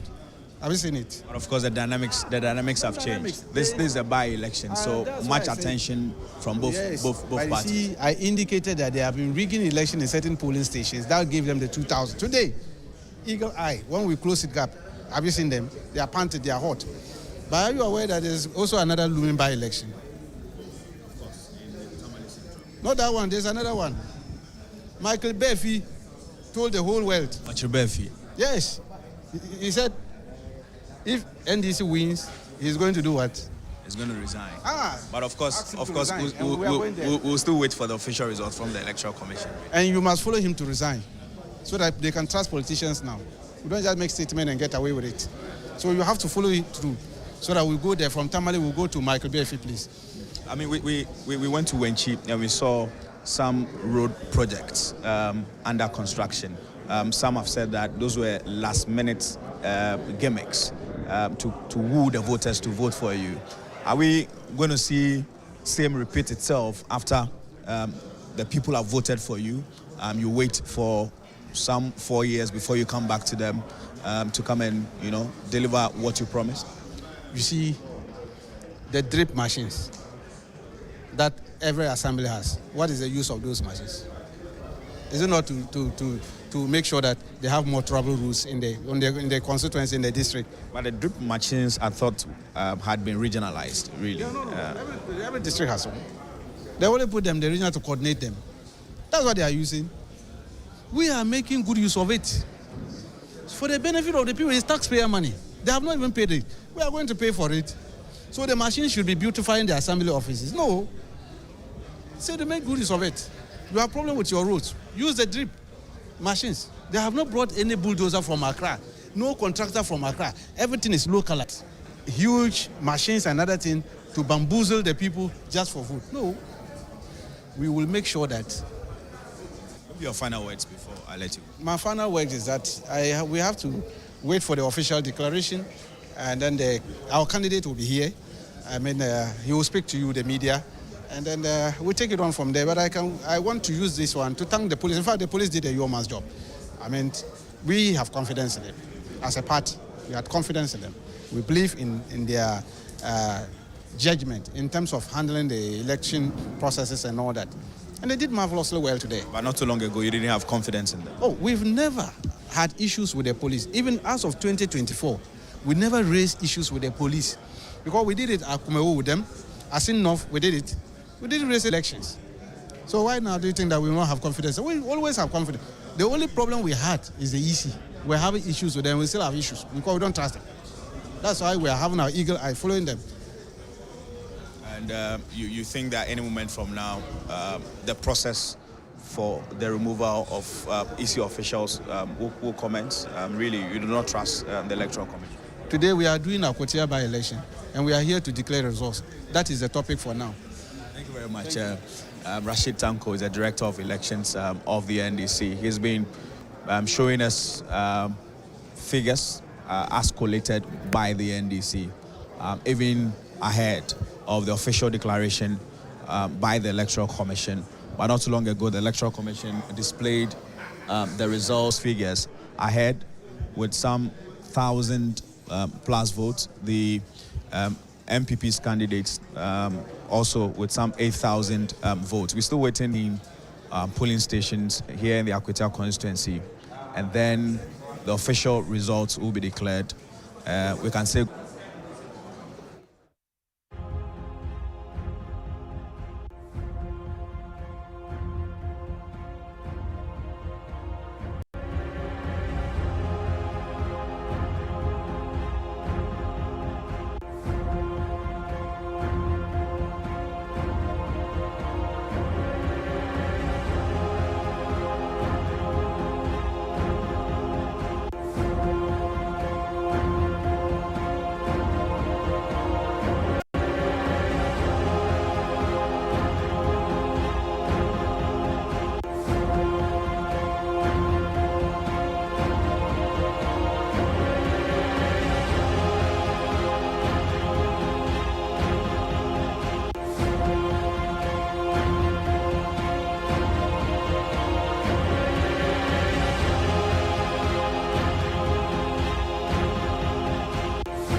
Welcome back. That was Morris there at the Coalition Center, waiting some other polling stations to come in.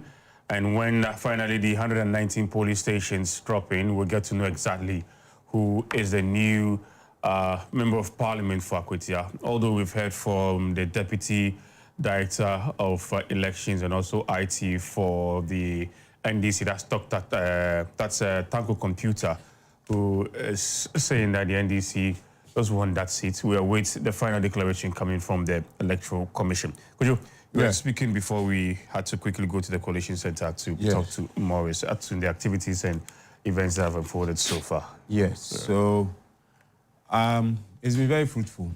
And then we thank God. We thank the stakeholders, those who participate. In personal work? It did. It did. But that notwithstanding that most of the constituents also expressed some level of intimidation. But then again, George, you ask ourselves, would we be able to sustain this when we go into a general election? Major election, yes. That is it, because now there is now a security culture or a system that probably you feel that anyone who probably thought would have come to do anything over there, it is because of the shared numbers of the police officers on the grounds, the numbers that probably stopped people from engaging in all acts of violence. In a general election, where we are doing more than 275 constituencies, we are doing 275 constituencies, would we still be able to... thousands of polling stations. Would we still have these numbers of police officers, even each polling station, 2 or even a maximum of 3 at each polling station to forestall peace and other things over there like that? We wouldn't. So the sustainability of such security infrastructure during by-elections, we can't sustain it, George. That is the simplest thing.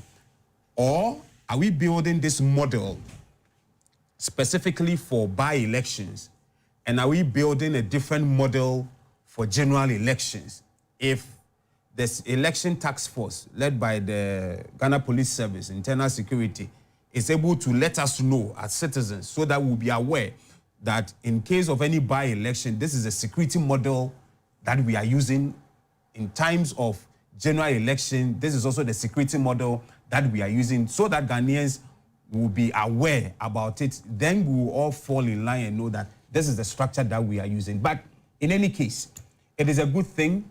And also, in other words, politicians will not be happy because numbers didn't go up, and other people who also expressed the fear of the presence of the Ghana police heavily, at least with their tongues and the rest of them over there. But in all, what was our expectation? Our expectation was that we have a fruitful, peaceful election, and then results will be declared and the winners again. If we are able to achieve these pillars of objectives for the election, then we are good to go. Somebody will say, regardless of whichever route that we will use to achieve these objectives or the scope of the election, it doesn't matter as far as it is legal. For me, I am proud that I've been part of such from the Chirpone to the same Akwatia to Ayawaso West Wagon to Ablekuma North, and then now to Akwatia again. We've seen countless incidents, but today the good Lord has been on our side.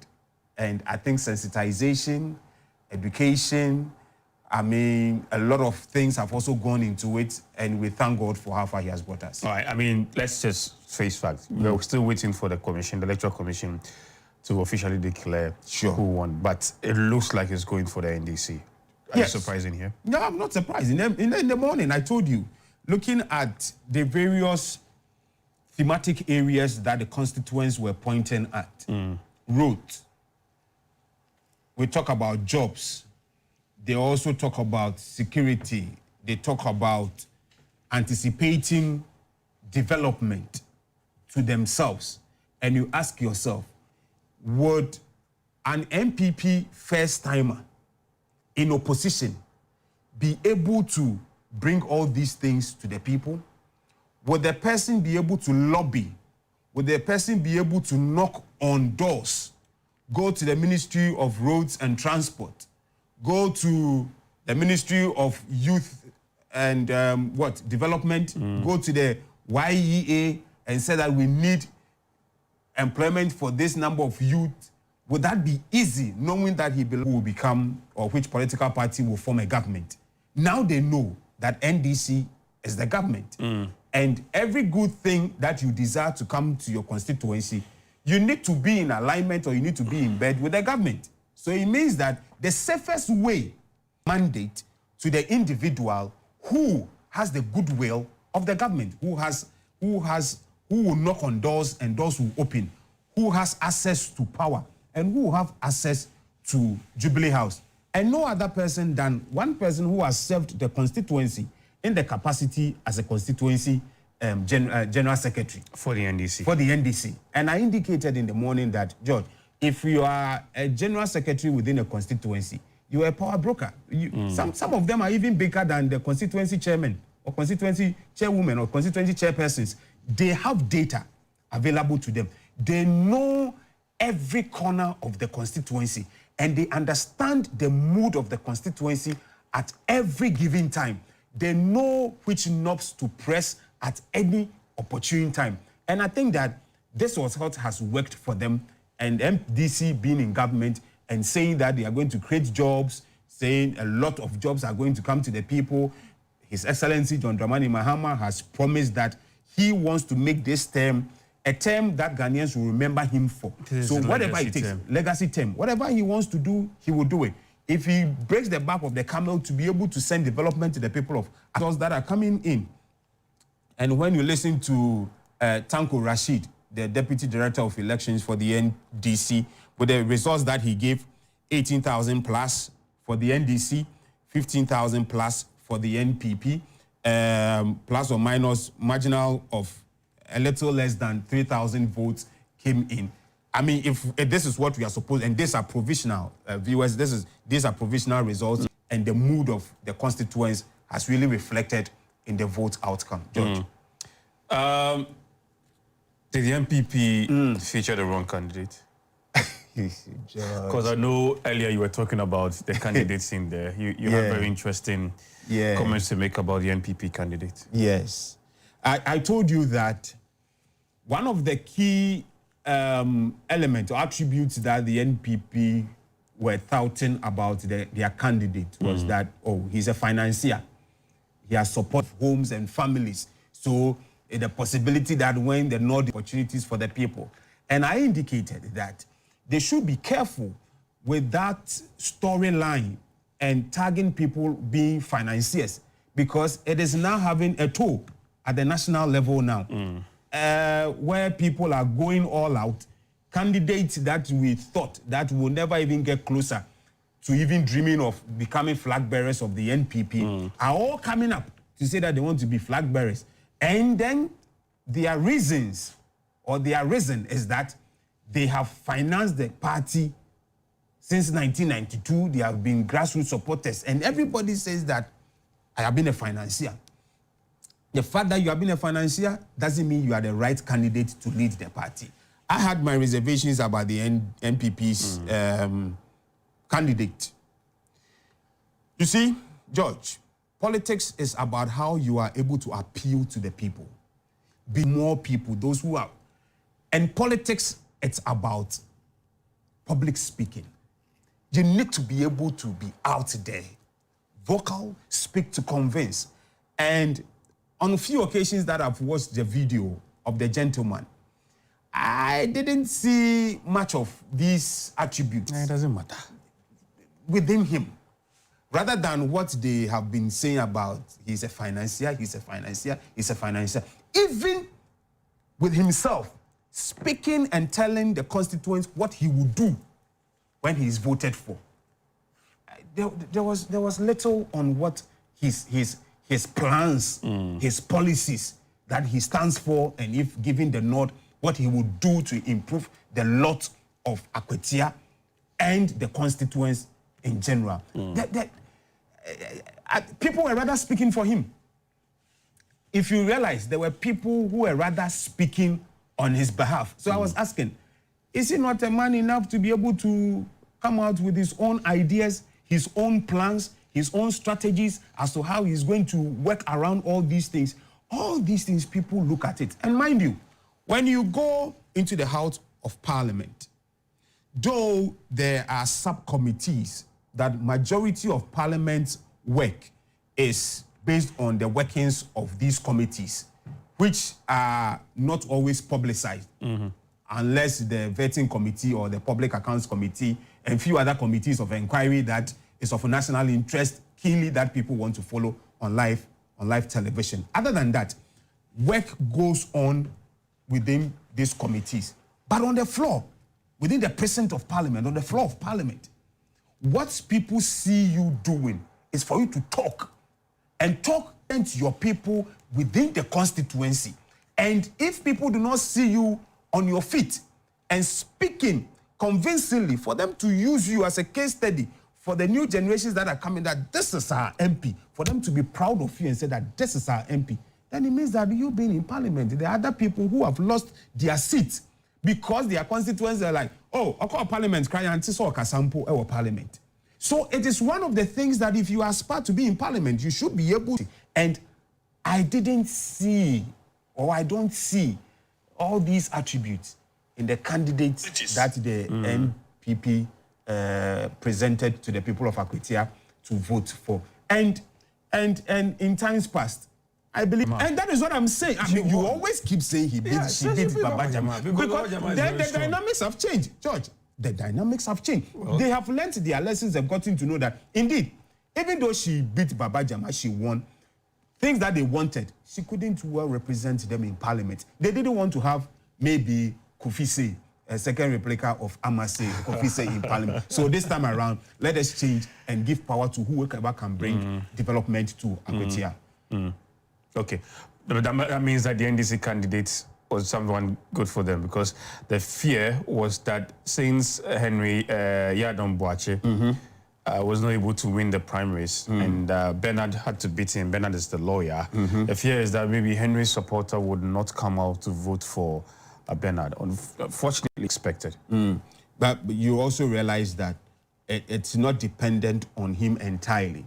It's dependent on the honeymoon period and the goodwill of the NDC as a party. That part of it has fallen on him. And knowing that the NDC is in government, the possibility of he being able to bring development to the constituency is also high. So with the NDC's candidate, not much of his doing, but he's enjoying the glory of the NDC, the national, so it was the party you would say that pushed him the party that has pushed him there. Because mind you, he's also one person who hasn't even come out very clearly to even push out his Akwatia. But it's been the party machinery that has been strongly behind him. And I mean, hey, power of incumbency, it really works. And you could see the number of people who have left their post at the national level in the regional capital, Accra here, gone all the way to Akwatia just to campaign. The chief of staff was there. Madam Marietta Brew was there. What do you call it? Was there. Chairman The was there. was there. General Secretary was there. A lot of people. And the almighty Jakpa was also there. You understand? So if almighty Jakpa, national security is there, I mean, you know how he does things and he gets things done for himself and for the benefit of the NDC. So incumbency has really worked to his benefit, not entirely on him as a person, but the goodwill. But at least he also brought something on board. So his training as a lawyer, as a practicing lawyer, these are some of the things that will also come of beef up. People say, or call Emrashe Bidjum, so in the mindset of people, oh, and then for be so that at least the person will help to be able to formulate laws and then also scrutinize the government policies, who understands. And you see, the mindset is that lawyers are very studious. Lawyers, they read, they are nerds. So you need somebody who is able to decode very bulky documents and read and understand and make meaning out of it. So it has also worked to his benefit. By him all, congratulations to both of them. Because whether you win or you lose, at least there is another day for you to also go and then make a better person out of yourself with any competition that you go in. Would have been better for the MPP if they had actually opened nomination, went in for primaries, and then allowed the people in there, as the party persons in there, to elect who to represent them, rather than the process they adopted, which saw. Well, with the feedback that I'm getting and I'm monitoring from social media, even with party faithfuls, when he was selected, most of them, they were okay. Oh, we want to cut the process very short. We don't want it to be more or less like the entire process again. We are tired of this entire process. So people were okay. But when they saw the results coming in, qualified persons who could have come out to even win the seat or retain the seat for the NPP. So from their own family, people are agitated, people are not happy with the mode with which they selected. They thought that they could have opened it up. But they thought that sympathy votes would have counted for them. We are holding on to the seat. Because of Ernest Kumi. Because of Ernest Kumi. Look at how NDC, in quote, treated Ernest Kumi after the elections. For 7 months, 6 months, this guy was in court, battling out these whole issues. Then, few weeks after the Supreme Court had declared him winner legitimately, then he passes away. Oh, it's so sad. So please, let's vote for him. Without forgetting that even the person you present to replace him counts. The policies that you intend also count. Knowing that you are in opposition is also a pillar for people to also consider. They went all out playing the sympathy card. And I believe now they are regretting and they will feel that they want to go into Tamale Central. They've already called themselves. They've already shot themselves in the foot and knowing very well that NDC has given them boot for boot in Akwatia and they've won. So they were that, should we rescind our decision and say that we are going to contest Tamale Central? Will it be the same? Or because of pride, let us keep to our stance, our initial stance. And they are in a fix. You know, aside the sympathy aspect, you also noticed that and then contested Henry, not knowing all this while that he was the legal counsel for Henry. He was eyeing Henry's position and undermining Henry. And now he is the candidate now. But all of these things did not work. They didn't work. They didn't work because people didn't pay attention to all those things. People know that, and you see, regardless of what happened, may their souls rest in peace. The helicopter crash. Immediately after that, the NDC opened nominations. More than 10 people expressed interest. So it tells you that, yes, once you are here, we are okay with you. But once your position is vacant, Charlie, we are feeding onto it. So don't feel that, oh, you are dead and the means and ways through which you died, it's so sad. So for that matter, we will not go and contest the seat, and that's it wouldn't work. People are ready. People are sitting down, calculating. Even as you are alive and even your first, immediately you are voted into office, people will start building a dossier of information about you so that the next 4 years, they will come and hit you hard and say that you are not qualified to even lead the party, qualified to lead the constituency. So regardless of the situation that might have necessitated the vacancy of a seat, George, when it becomes vacant, regardless of your relationship with the person, the individual, people will contest. Remember, Team or Fantiman there about somewhere, Central Region, whose husband on campaign trail was murdered. The police officer, the woman. Then the husband, was the husband. Then she came. She came to be the MP. You get me? She served. She's still serving also. She's still serving. She became a minister. Forget about Awasu West Wagon, Seyram, Hassan. Krampo, when you die, the person, whether reluctantly or otherwise, the person accepted to even be the candidate for your seat. We'll talk about polling here, predictions here too. Musa Dankwa has done it again, and if you go on social media now, he's been celebrated, he's been hailed for... He's a hero.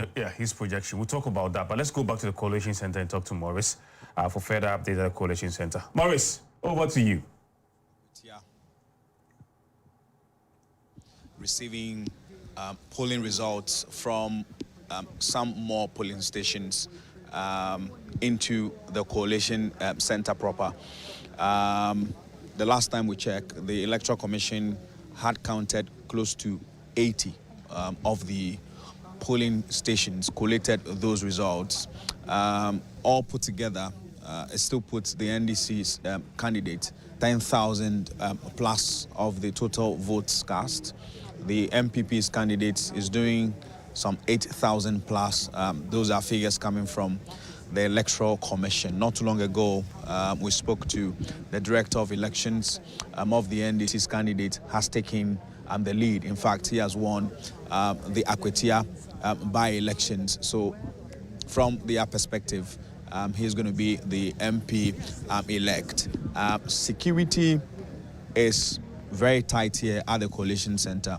It's beginning to make sense why the Ghana Police Service says they need more than 5,000 police officers to monitor this whole process. From the morning till now, they've been on the ground. They've made sure that any issue that is likely to result in a full-blown conflict is nipped in the bud as soon as possible. The reason why we've had a very peaceful process. Usually, coalition times in elections like this are the moment where tensions flare, and then we begin to see some friction. But that is not the case in this particular election. The Ghana Police Service has cordoned off, barricaded the whole area of the Coalition Center, making sure that you are only permitted to come here if you have accreditation. So even for the media, you have accreditation that allows you access to the polling centers. You have another layer of accreditation that will allow you access to the Coalition Center. And so if you do not have that accreditation, and you are a journalist, it's unfortunate.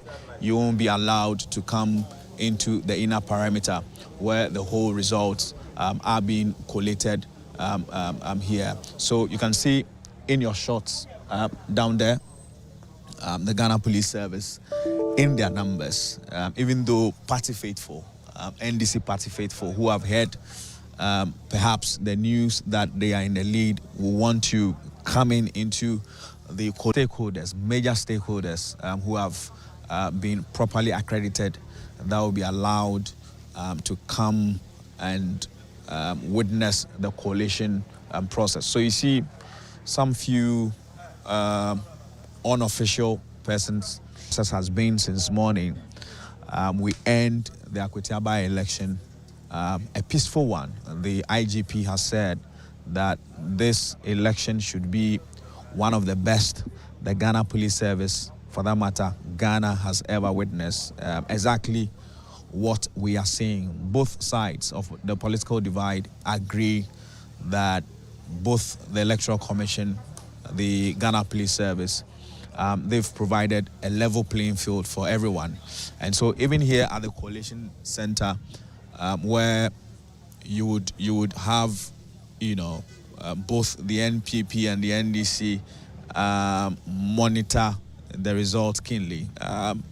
It's a very relaxed, environment. The agents just sitting and watching what really will become of the result, especially because the NDC say that they are leading in this particular election. They are just relaxing, led by their director of operations. They are just relaxing and watching the whole process. We pray there's huge massive vehicular traffic in town, and that has delayed the rest of the polling station results being delivered to the Coalition Center. But for that, I can say that this whole process would have been coming to an end, and then the official results will be declared. The winner of this election is going to come here. The Electoral Commission will make that official announcement, which we'll be bringing to you live on Ghana television and the dynamics of the Akwatia constituency by elections. We have not seen much representation from the opposition MPP here at the coalition PP, here at the Coalition Center, which I said is a very calm atmosphere. You see in your shot there, the police vans still transporting some more election results from the other coalition centers. By now, we should be doing over 80. So given that we have 119 polling stations, then we have some 40 more to go, really. So any moment from now,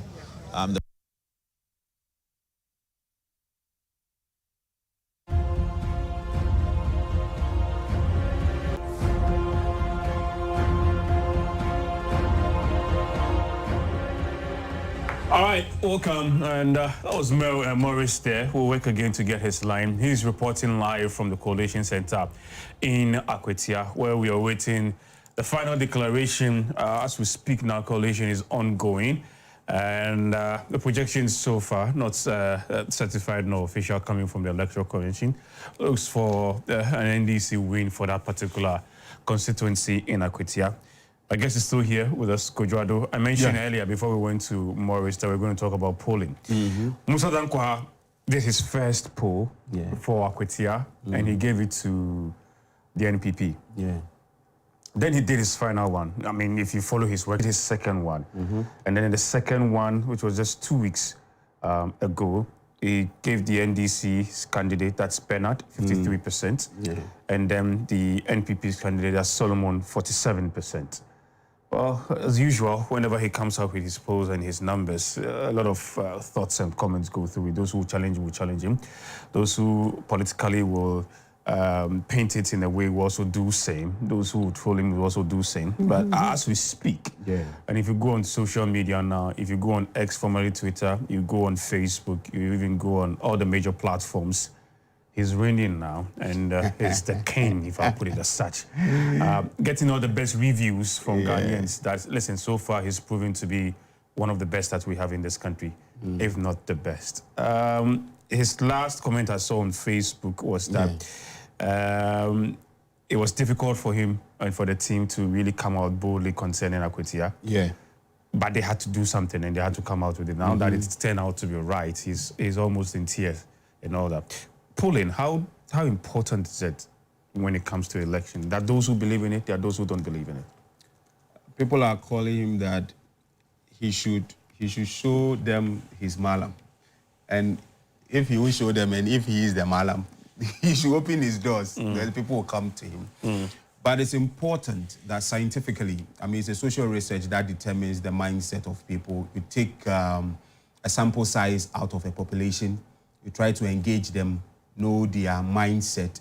And when you know and say that if a master's degree holder with this work experience says, I am going to vote based on these items, and in the next election, I am looking out for the qualities, these qualities in a candidate, and for that matter, this political party appeals to me, then the projection is that most master's students who probably within the same locality, the same setting, the same understanding of political issues would also toe in the same direction or otherwise.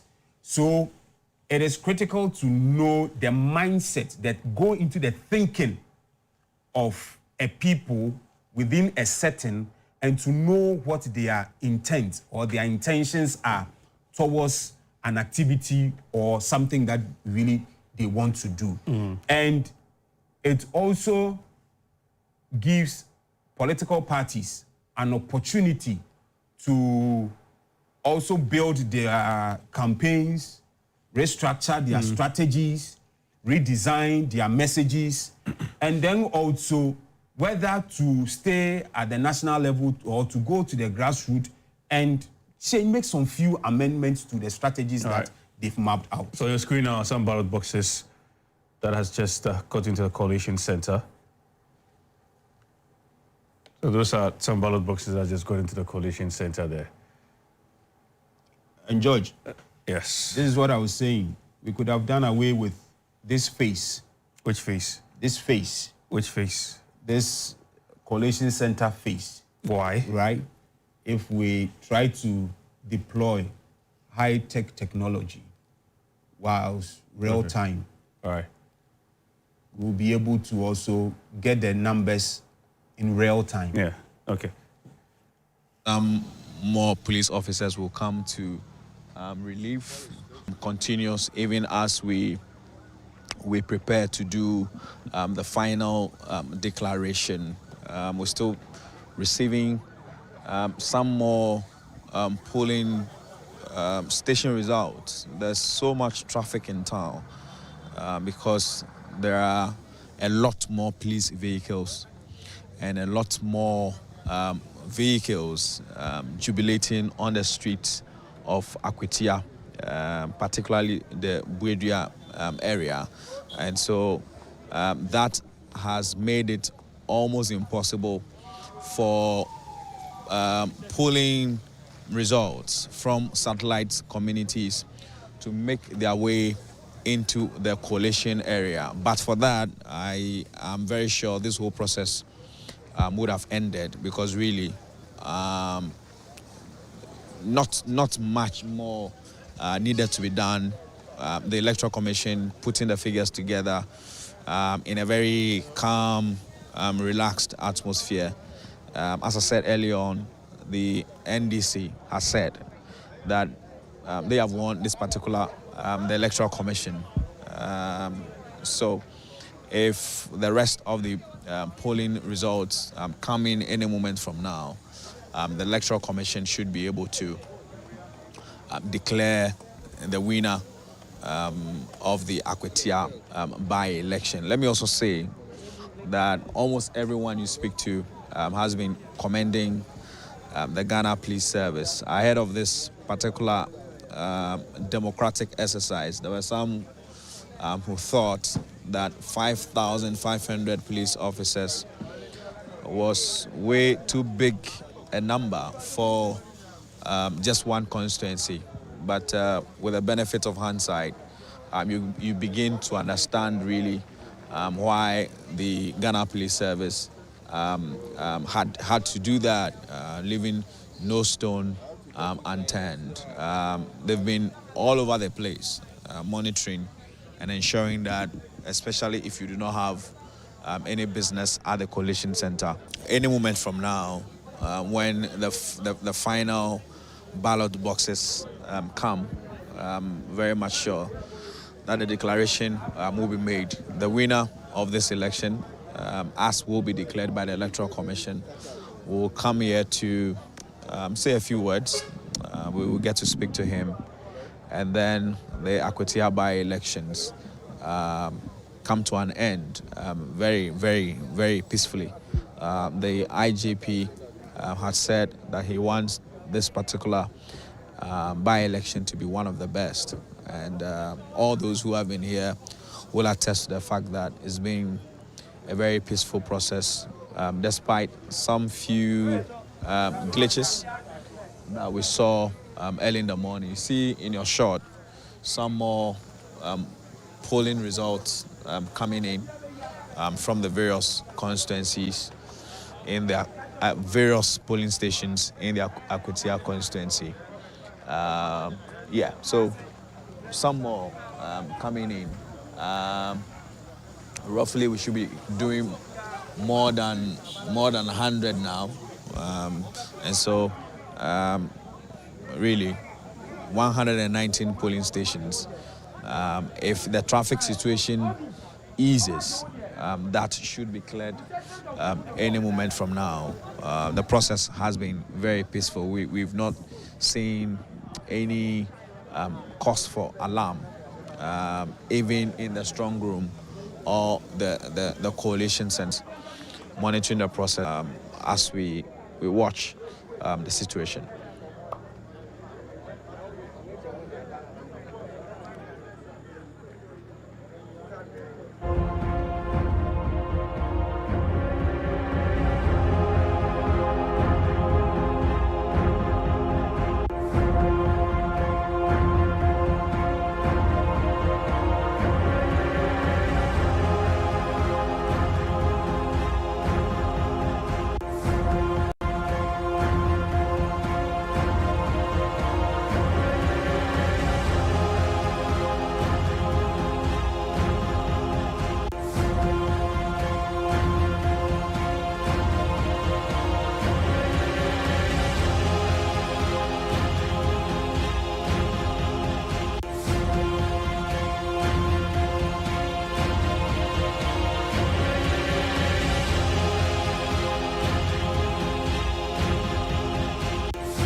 The street is calling.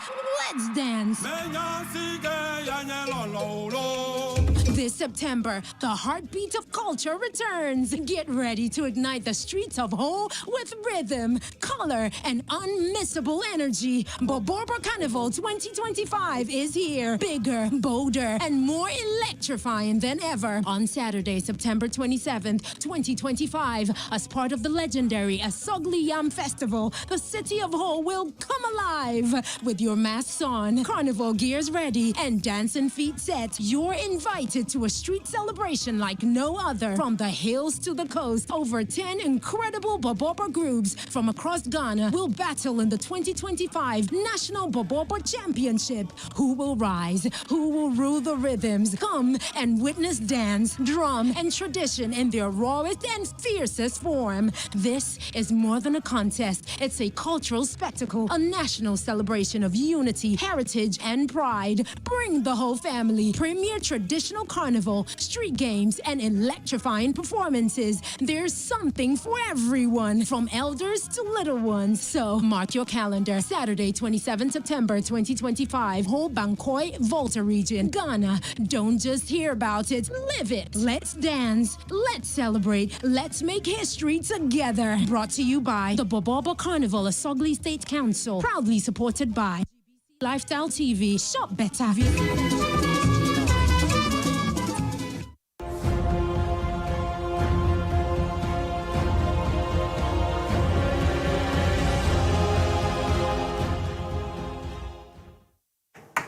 All right, welcome back, and we're still awaiting the final results coming from the Coalition Center, which will be declared by the Electoral Commission. But could you still here with us? We're talking about polling. Before that, you talked about a phase that we need to just move away from. What was that phase before we went for that particular video there from Morris? The Coalition Center phase. Why? George, it's really a hectic process. I mean, we do the counting at the polling station, pink sheets, ballot boxes, ballot papers within the ballot boxes are transported to the Coalition Center. Officers over there take these pink sheets in the presence of all party agents, and then also that is projected on the screen. Now, when there is any contestation, and somebody say that, oh, you put in 205, somebody says it's supposed to be 206, you know, if that comes up, they need to open that ballot box again from that specific polling station and count all over again. This phase, if by the time polls closed, by 6:30 thereabout, we started getting some figures from the polling stations. If it were to be in real time, you get the figures from the polling station. Right from there, the returning officer at the polling station, whoever his name is, just puts it into the system. You get every figure just tallying up. You get the data in real time. Without even waiting for people to assemble at a certain specific location, calling it a coalition center, and going over this entire process all over again. I feel that to save all of us time, try and believe in a system of IT technology. Remember STL? Oh, yes. And you remember the whole controversy that was associated with STL? For that, for that electronic transfer and all that. And we know the suspicion, the allegation, mistrust that, well, someone might just intercept it along the line, change figures here and there. For that matter, we had to abandon all of these things. George, if we are emulating the developed countries, then let us look at the very things that they do that have brought them to this far. And not just their dressing, their movies, and the rest of it.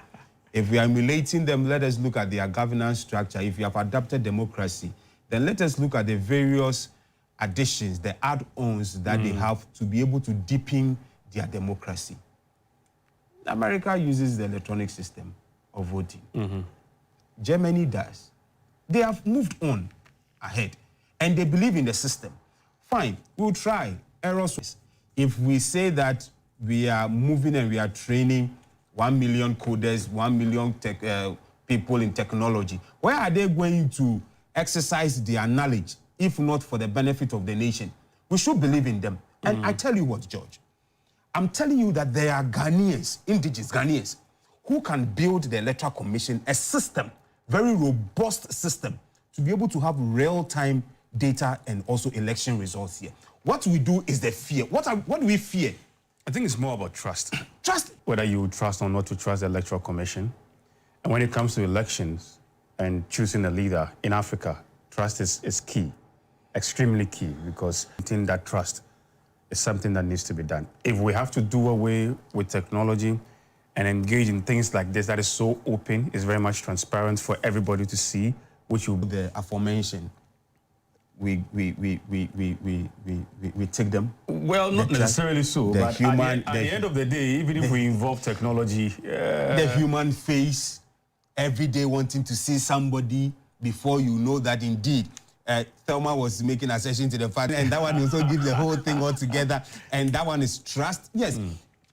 What we are practicing now also has, its deficiencies. And over years, we've kept on doing it. Haven't we learned our lessons? And even yet still, we still don't trust even the electoral one that's supposed to be transparent. We don't even trust it. Yeah. And even the one who's supposed to spearhead the entire process.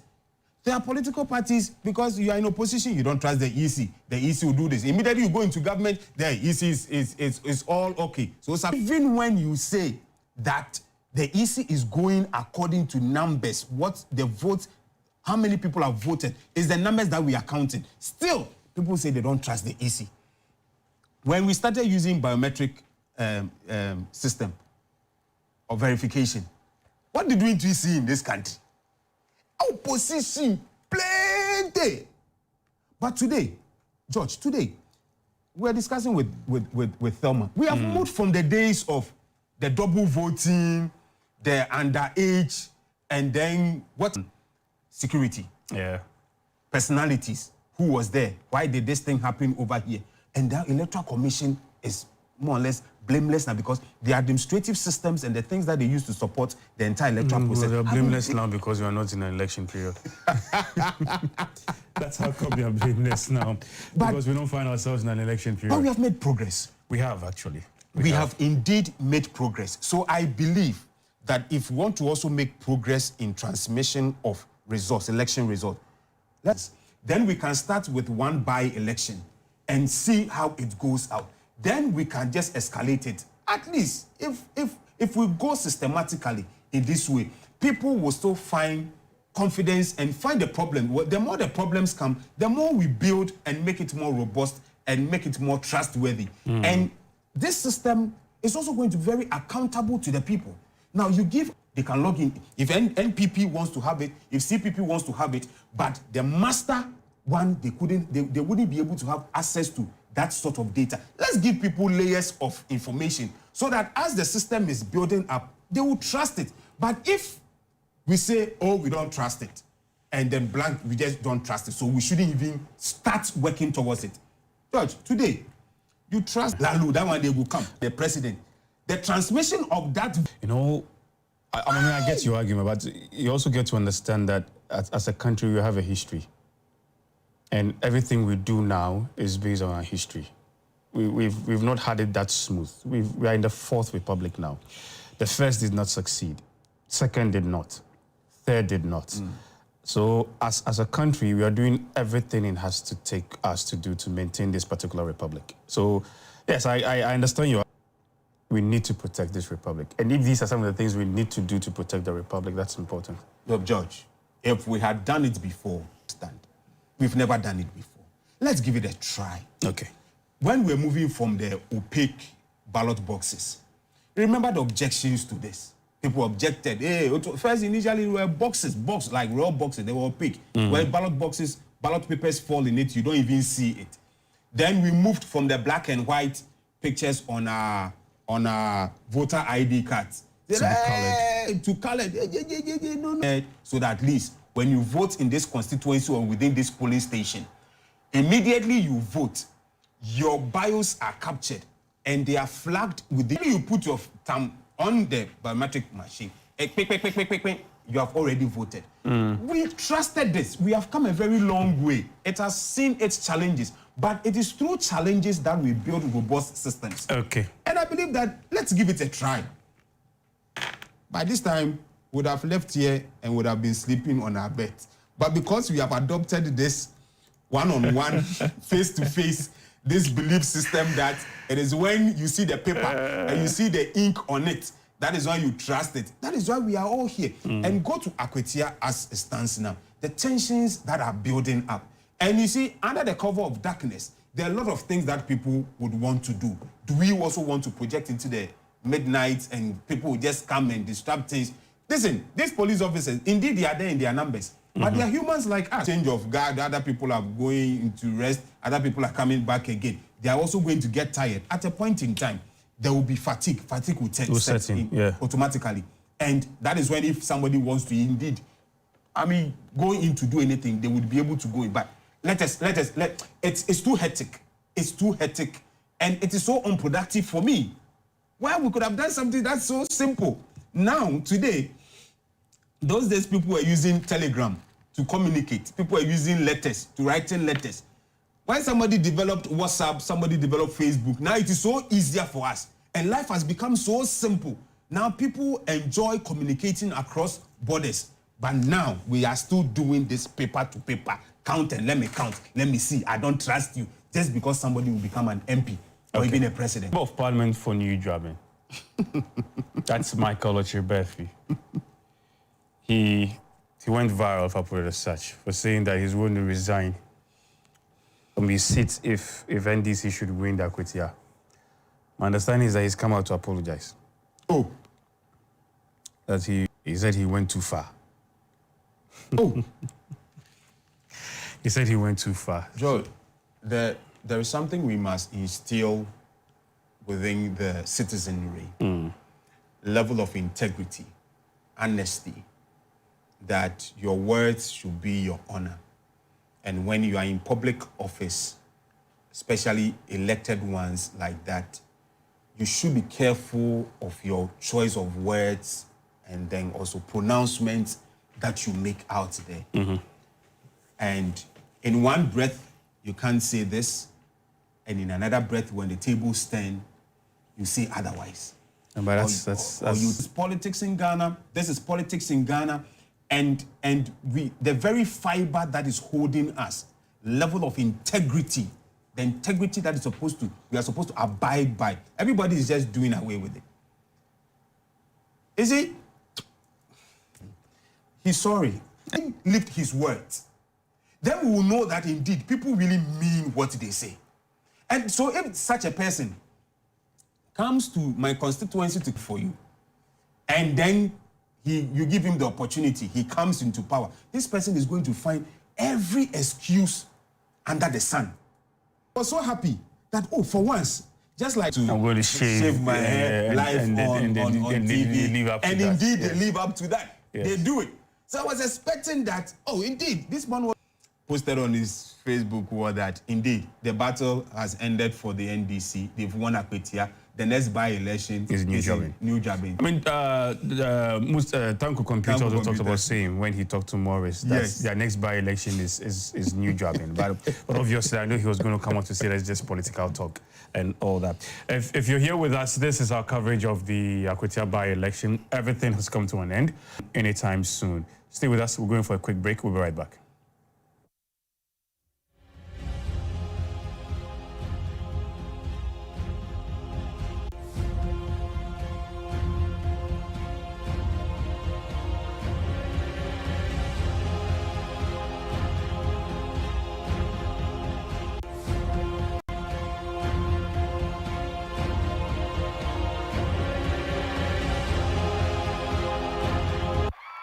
The streets is calling. Let's dance. This September, the heartbeat of culture returns. Get ready to ignite the streets of Ho with rhythm, color, and unmissable energy. Boborbo Carnival 2025 is here. Bigger, bolder, and more electrifying than ever. On Saturday, September 27th, 2025, as part of the legendary Asogli Yam Festival, the city of Ho will come alive. With your masks on, carnival gears ready, and dancing feet set, you're invited to a street celebration like no other. From the hills to the coast, over 10 incredible Bobobo groups from across Ghana will battle in the 2025 National Bobobo Championship. Who will rise? Who will rule the rhythms? Come and witness dance, drum, and tradition in their rawest and fiercest form. This is more than a contest. It's a cultural spectacle, a national celebration of unity, heritage, and pride. Bring the whole family. Premier traditional carnival, street games, and electrifying performances. There's something for everyone, from elders to little ones. So mark your calendar. Saturday, 27 September 2025, Ho Bankoi, Volta region, Ghana. Don't just hear about it, live it. Let's dance, let's celebrate, let's make history together. Brought to you by the Bobobo Carnival Asogli State Council. Proudly supported by Lifestyle TV. Shop better.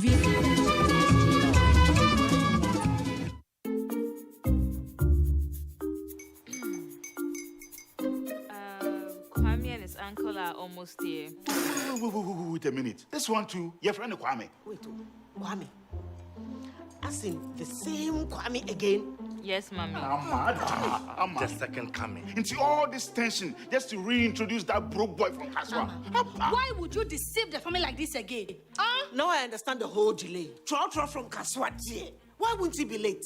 Or be late, of course.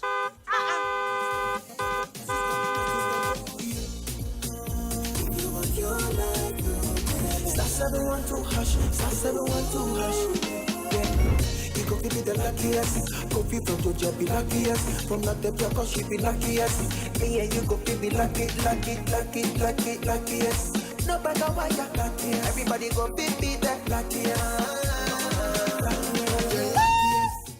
That's Kwame. Senya God the apple boom. If you're poor, what's that? So would the coming of the Son of Man be. Is that his car? Dial star 712 hash. Choose your ticket. Enter your lucky number. Follow the prompts and let destiny. I see myself and all I see is growth. Malaika has really transformed me. Thanks to Malaika for giving me this platform. I knew who they were before the pageant and what they've become, and I'm like, wow. Join us for another. From the intense challenges to the glitz and glamour of it. But it's not just about the journey. The stakes are high and there are lots of prizes up for grabs. One lucky lady will bear the title of Miss Malaika Ghana 2023, drive away the car, and have a dream vacation of her life with her runner-ups.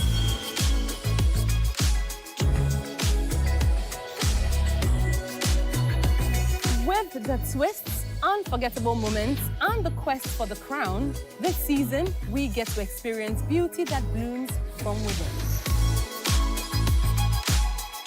TV at 7 p.m. Miss Malaika Ghana, beautiful inside out.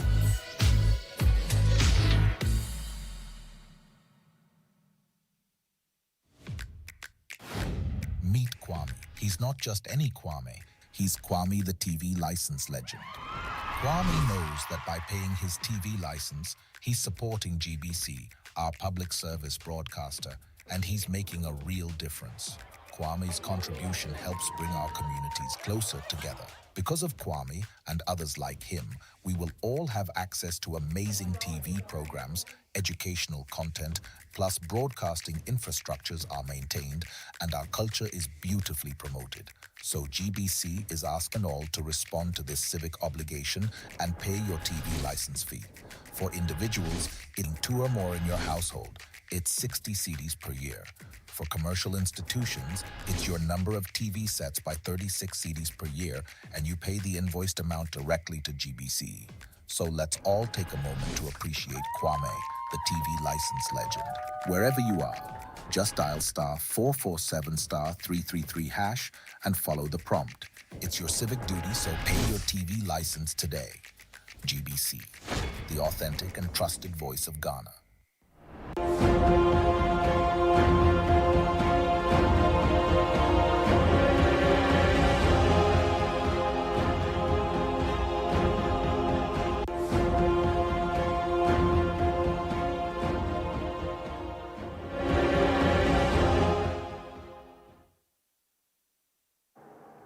All right, welcome back. We started this whole coverage this morning at 6:30, and it's for the final results from the Electoral Commission at the center, the Coalition Center in Akwatia. We're bringing you back from some of the interviews we had since the broadcast of this particular by-election, from the morning to the afternoon and then the evening. And then when we are done with that, hopefully it will be time for us to declare who the winner is, although most of us might be aware of that, but we'll officially wait for the Electoral Commission to do that. But here are some of the interviews and sound bites we had during this coverage.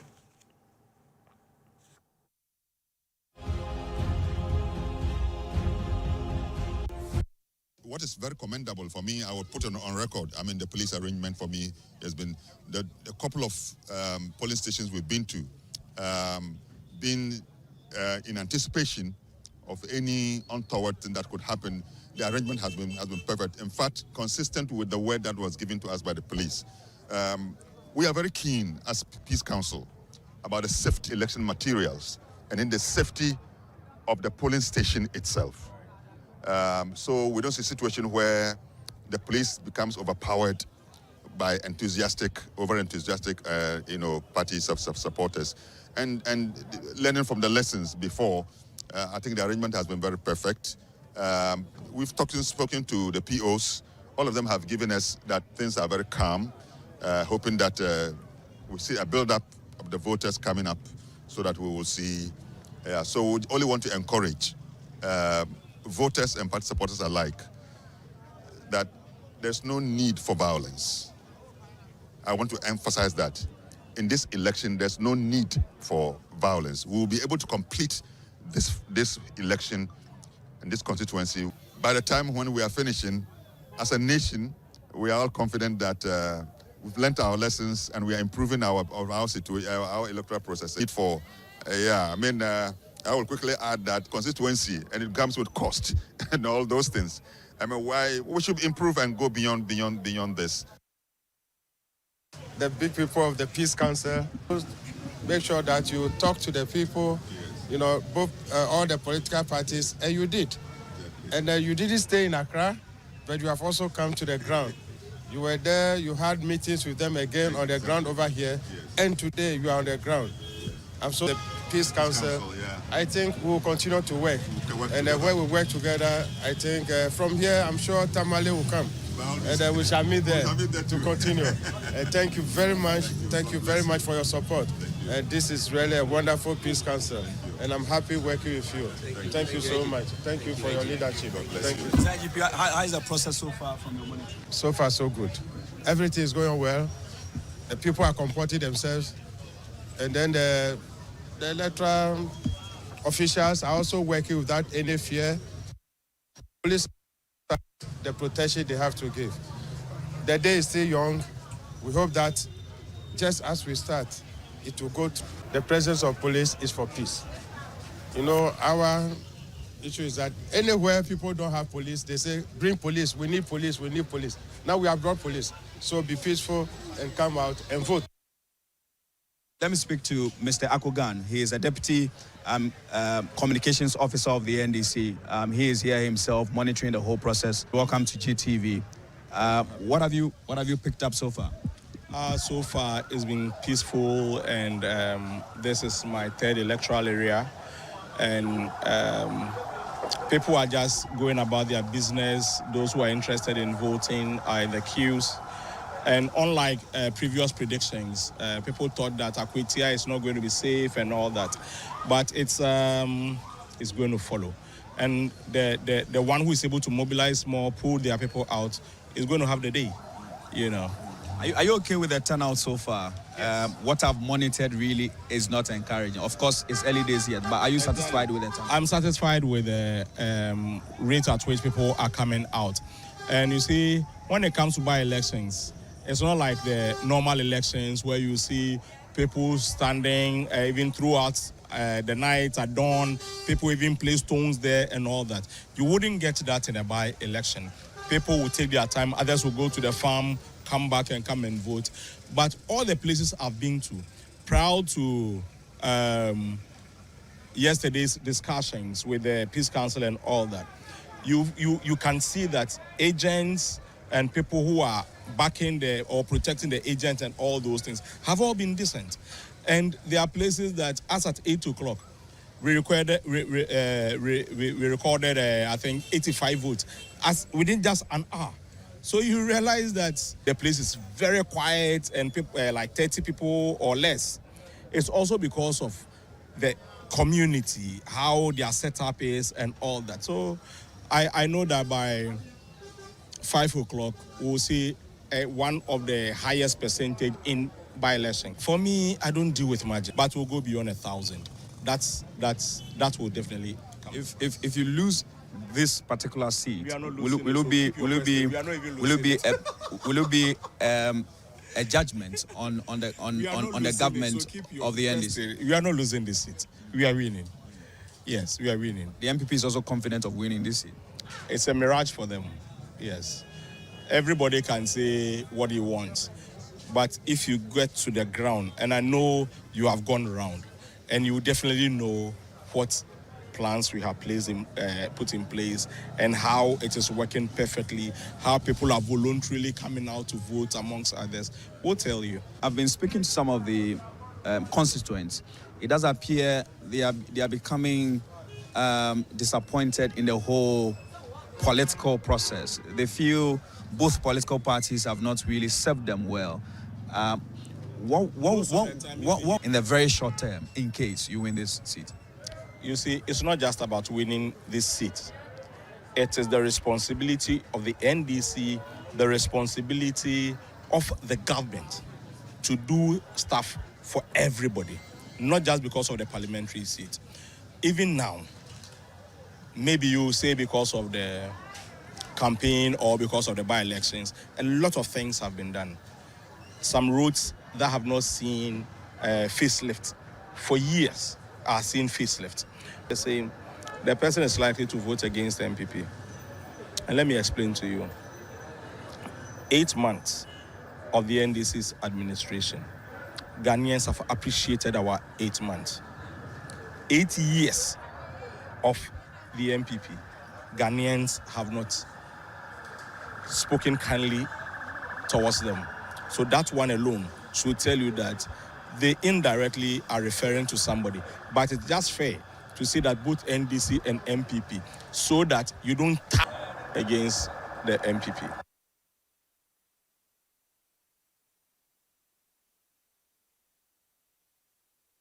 We will put together, and then we are able to know who now becomes the MP-elect for the people of Akwatia. You hear in the background, excited and enthusiastic. The MPP's candidates, they are very much excited about the turn of events.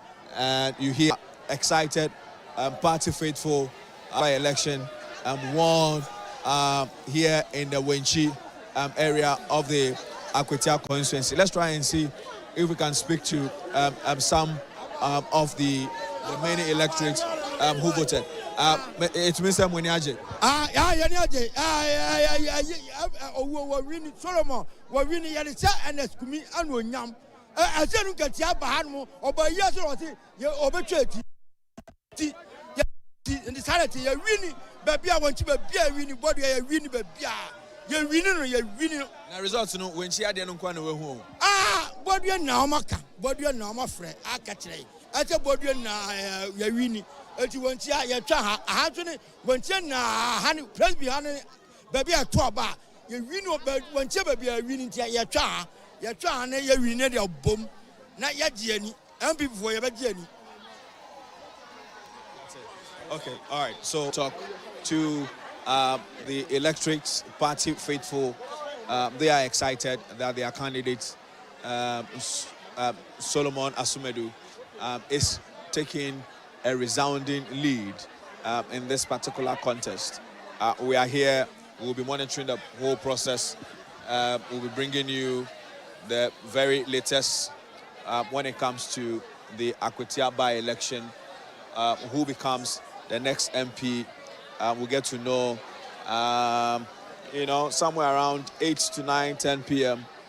This whole process should be concluded. The Ghana Police Service very much on the ground, securing the area where the ballot papers are being counted, making sure that no element, it comes to distract what has been a very peaceful process since morning. We begin to see the electorate now move from the election area, going into town proper. The jubilation here in Wenchi has already begun. They say that they have won the elections, even though we still await some more results from the other polling stations across the country, really.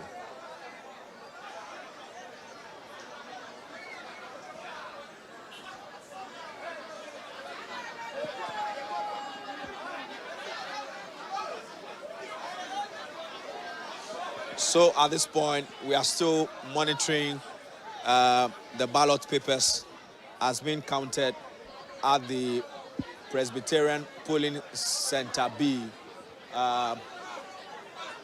Over there, the results are being counted. Any moment from now, the Electoral Commission will declare those results, so we know exactly what the figures are.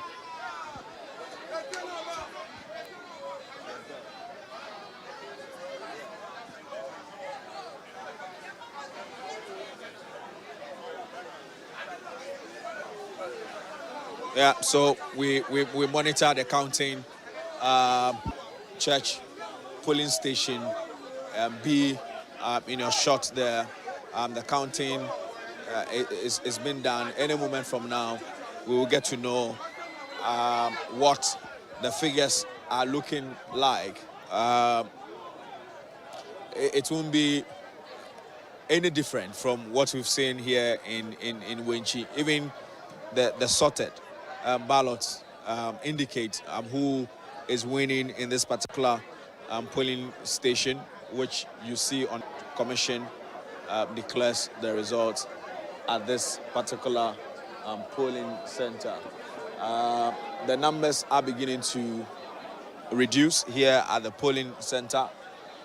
Those who voted in the various polling centers and have observed the counting, some of those to celebrate the victory of Solomon Asumedu in the Wenchi area, as we wait for the counting and the collation of the results from the various polling centers.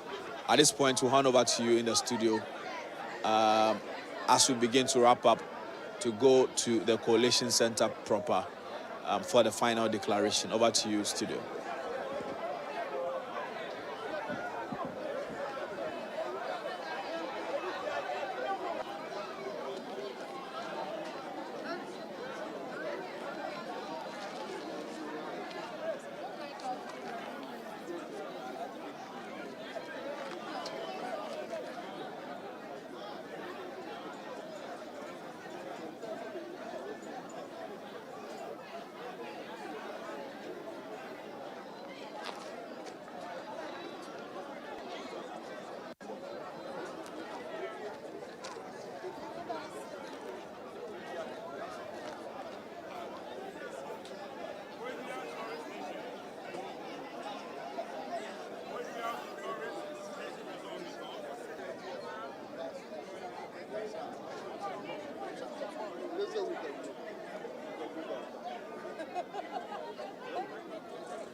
77, 78, 79, 80, 81, 82, 83, 84, 85, 86, 87, 88, 89, 90, 91, 92, 93, 94, 95, 96, 97, 98.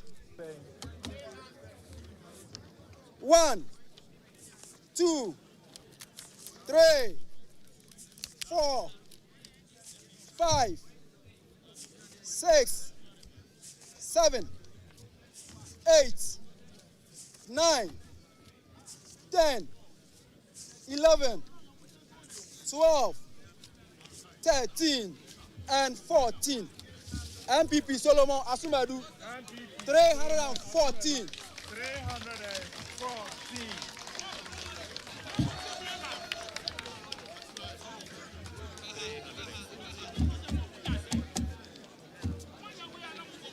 County continues. That's Bernard Bediako, Bedu, NDC. 3.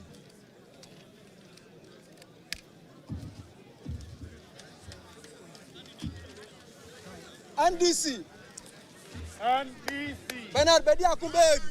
1, 2, 3, 4, 5, 6, 7, 8, 9, 10, 11, 12, 13, 14, 15, 16, 17, 18, 19, 20, 21, 22, 23, 24, 25, 26, 27, 28, 29, 30, 31, 32, 33, 34, 35, 36, 37, 38, 39, 40, 41, 42, 43, 44, 48, 49, 50, 51, 52, 53, 54, 55, 56, 57, 58, 59, 60, 61, 62, 63, 64, 65, 66, 71, 72, 73, 75, 77,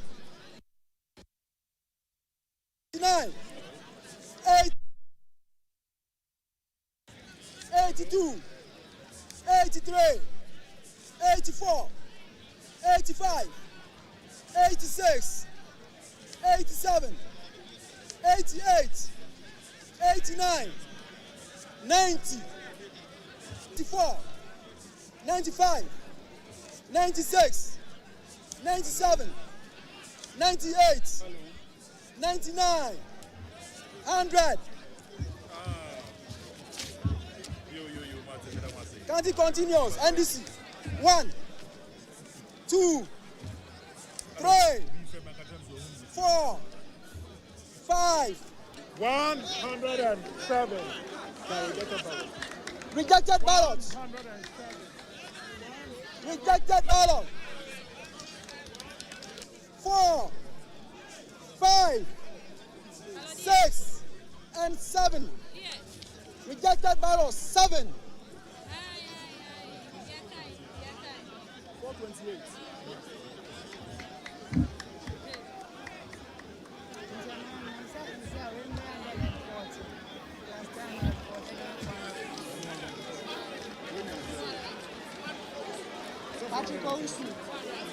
LPC 0.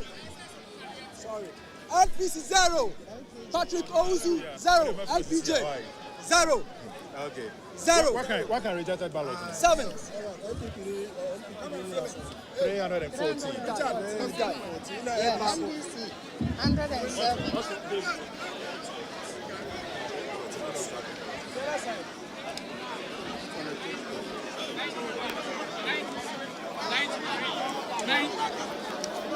94, 95, 96, 97, 98, 99, 100, 101, 102.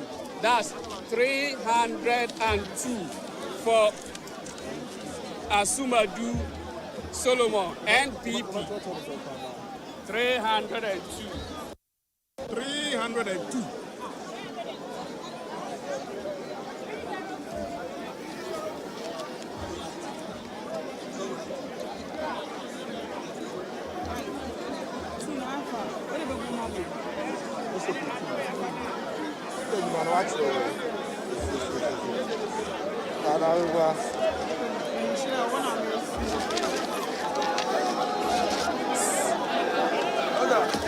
The key too.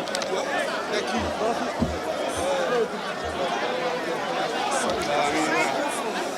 Hey, you can use the microphone. Are you done? Okay. Candidate 2. That's Bernard Bediakon. GBC. Hello? Yeah. Yeah.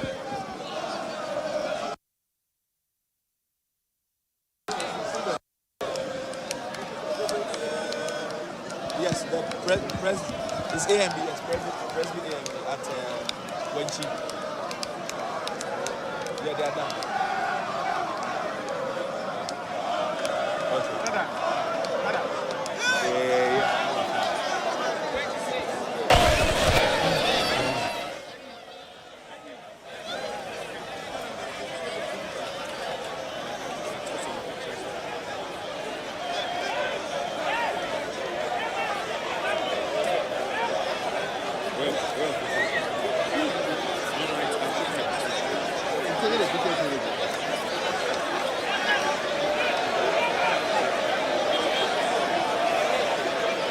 They cut too much.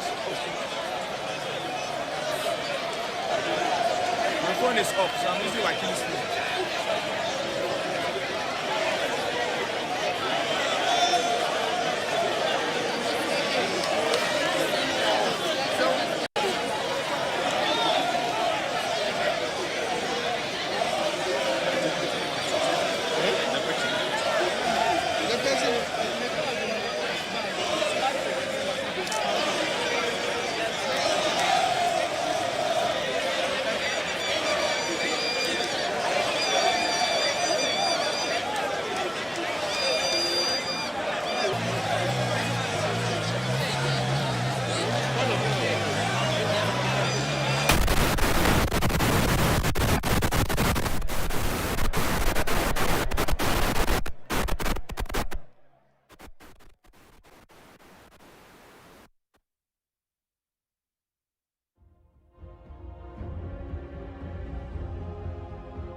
all is said and done here at the Coalition Center. The Electoral Commission has finally put together results from all 119 polling stations in the constituency. Bernard Bediako-Baidu is in the lead. 15,235. Owusu Patrick, who is representing the Liberal People's Party, also managed some 82 of the votes. We had 303 rejected ballots, as the NDC had early on collated not too long ago. Mr. Rashid Tanko Computer, who is a director, too much different from what he showed us. So with the official figures now displayed on the EC charts board, we can confidently announce that the new MP for the Akwatia constituency would be MP-elect Honorable Bernard Bediako-Baidu, who is leading some 15,000 plus votes. The difference really is some 3,000 votes between the two contenders. Quickly, we'll speak to the MPP reps who have been here collating the results on behalf of their party. This is the man who has been working on behalf of the MPP, making sure that he puts together the figures. Good evening to you, sir. My name is Morris. What's your name? I'm Bernard Asante. So the results really, as you collated, tally with what the Electoral Commission has also displayed, really. It collected with what the Electoral Commission displayed. Everything is, let me say, everything. We are done with everything. Last seat. What will you say happened, really?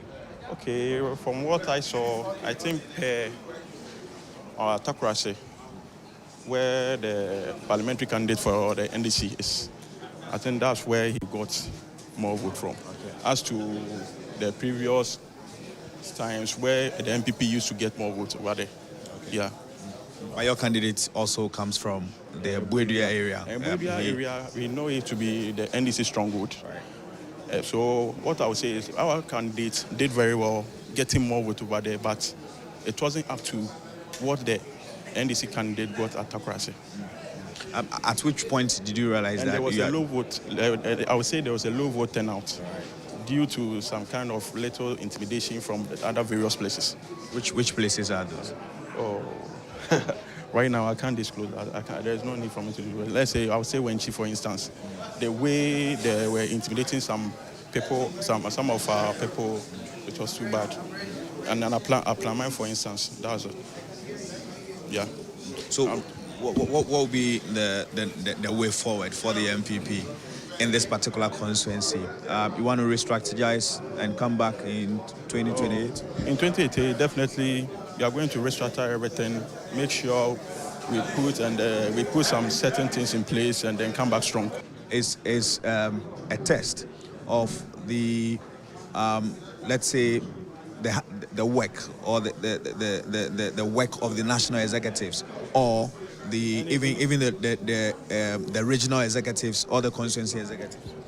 Per what the results they were throwing out was totally bad, and I don't know whether from now onwards what we have to do is to, like, for you to get more votes. That's what you have to do.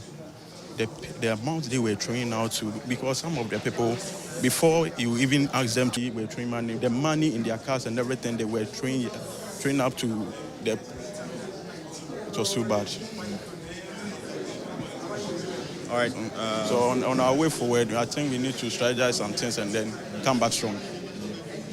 All right, thank you very much. Your name again? Bernard Asante. Okay, so Bernard Asante, IT coordinator for Akwatia Constituency. Okay, so Bernard Asante is the IT coordinator for the Akwatia Constituency. He was the polling agent here, monitoring the figures on behalf of the MPP. Not too long ago, you heard him accept the results as collated by the Electoral Commission, because really, even before the Electoral Commission had displayed these figures on the screen, Bernard Asante himself, the director of coordinator of IT of the MPP in the constituency, had seen the results already, even before the Electoral Commission did display those results on the board. Quickly, we also speak to a regional executive, MPP regional executive here.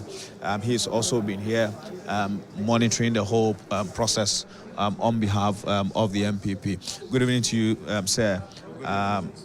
You lost this particular seat, even though you had put in so much work. You are very much optimistic of leading the people of Akwatia into parliament. What will the of our elections is getting out of hand, and as a nation, we really need to go back to the drawing. You went round and you saw what happened. Some of these things you cannot just come and say until you see it by yourself. But then it was out of hand, it was out of control. The monetization, the way monies were shared, just for this seat that NDC don't necessarily need it. Just in 8 months in government, and you are doing this, how can you sustain it throughout these 4 years? The monetization really is both sides. I mean, both parties shared money. I was in the Wenchi area, where MPP sharing money. Where no, I'm not saying where the electorates were demanding that money is given them before they go to. Like you said, Wenchi is our strong area. So clearly, if NDC comes in with money, definitely our people will begin to demand such from us. Was turned into vote buying arena, and then we could not contain it as a party. You've lost one more candidate in Parliament, meaning that you are one more MP short in the chamber. What will you say is really wrong with your party, even at the national level? Some restructuring you want to recommend? But most definitely. I think we leadership in our party, the kind of sacrifice. I think we have to go back to the drawing board and restructure. The party is still alive. You could see that the party is still alive. We need to go that orientation. Our party followers, we need to orient them to understand that it's not all about money. It is about what you stand for, the principles of our party. As an MPP person, you should know that whatever is given to you, you must stand for your party. But one thing also plays, mining areas and money. You know how they respond to money issues. Even though it is for all of us, they use it to their favor. And will you say that some of your members here in the constituency had issues with the party structure, both here locally and nationally? There is some level of despondency. Some of your party members are disappointed. They feel they've not really benefited from the party, even when you were in power for the past 8 years. You feel that also contributed to the results we see tonight? After NDC governing for eight months, I believe they have weighed the two and really know that what they were thinking about the MPP wasn't like that. But MPP capitalized on what they have, their strength, which is money, and they use it to their favor. So that's the candidate is not a politician. It's not somebody who is known to be in the circles of the party. But you guys went for him unanimously. Biggest communities in the constituency, which is Bodua, and Bodua from both. And indeed he did, but for the money factor, it would have been a different ball game altogether. But money factor has really been part of, elections like this throughout. I have never witnessed such thing. The way things were done this time, I have gone around from Apenaman to Topreman to Junasi, mention them, all the communities. You can see it from my boots that I have really combed this constituency. We've worked ourselves out to win, but like I said, they monetize it, and they had it. Thank you very much. Your name again? Go back to the drawing board and work hard. My name is Fadilu Fofana. I'm the Eastern Regional Nasarawa Coordinator. So that's the Eastern Regional Nasarawa Coordinator for the MPP. The results, once again, displayed on the EC dashboard there. The NDC's candidates gathering some 18,200 more votes. The MPP's candidates also had some 15,000 plus votes. We await the arrival of the MP-elect. He is going to make some few comments. We get to interact with him. And then the Electoral Commission, the returning officer here at the Coalition Center, will declare him officially as the MP-elect for and on behalf of the people of Akwatia. The whole process will be done. I continue to emphasize that the process has been very, very smooth, very, very peaceful. The Ghana Police Service did a yeoman's job, making sure that even the small issues that erupted somewhere in the morning did not escalate into full-blown tensions.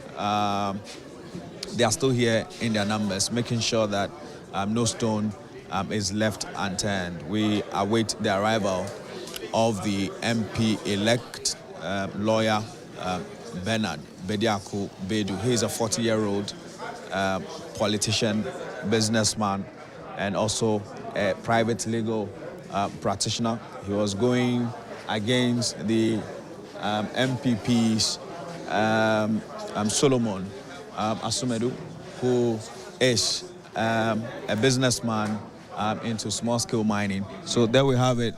The MP-elect, Honorable Bernard Bediako Bedu, in that white polo shirt.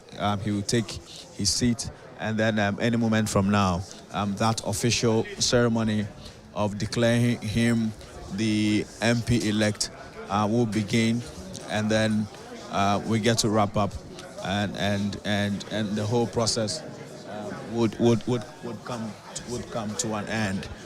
Bernard Bediako is in the building already. The MP-elect here at the Akwatia Constituency Coalition NDC MP, Mr. Boachi Yadom, who actually contested this seat on behalf of the NDC in 2020. Good evening to you, sir. Good evening. And let me say congratulations. You've been behind your candidate, making sure that he wins this particular seat. What does this victory mean to you as a former MP who had to, join hands to make sure that this happened? I would say a big thank you for having me, and I'm overwhelmed about this victorious. We had our internal primaries, considered defeat to him, and going forward, I have to make sure I rally behind him to make sure we have secure the seat for the good people of Akwatia Constituency. Because we are in government, and then if you are in government and you need development, the time has come to make sure that what is due you will have from the government. So I still stand by my word to make sure my colleagues who are in the government as ministers and deputy ministers, I also guide him, lead him, rally behind him to make sure Akwatia will deserve better and get projects, to lobby for projects for good people of Akwatia, so that by 2028, when we are going to the general election, we can have something to pinpoint our fingers on it.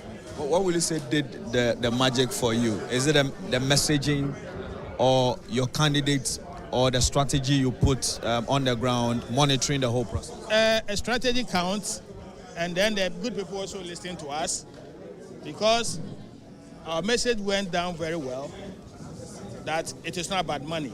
It is not about NDC, it's not about MPP, it's not about CPP, it's about development. And indeed, that message went down very well. That is what we stand for. So they are not going to be disappointed as well. because we made a promise to them. When they vote for lawyer Bernard Bediakun, they will see more development in the constituency. And certainly the people of Akwatia will be coming to you if they do not see the promises that you made to them. What role will you be playing to ensure that those promises are delivered? Oh yes, I mean I'm just here. I'm not going to run away, and I'll make sure if even I have to remind him of some of the projects, I will do so. So the EC would do the official declaration now. So Chief, you will start by telling us your name before the declaration will be made. So the returning officer is going to declare what will declare. His name is Eric. Oh, please, you can't even call the results. And the mic. Officers from the Electoral Commission, security services, political party leaders here present, the media, ladies and gentlemen, good evening. By the grace of God, we are done collating the parliamentary results of Akwatia Constituency by-election. Here are the vote cast. 235 votes. Bernard Bediakun Bedu of NDC had 18,199. Ousu Patrick, LPG, had Asumedu Solomon, NPP, had 15,199. Ousu Patrick, LPG, had 82 votes. Total rejected ballots, 303.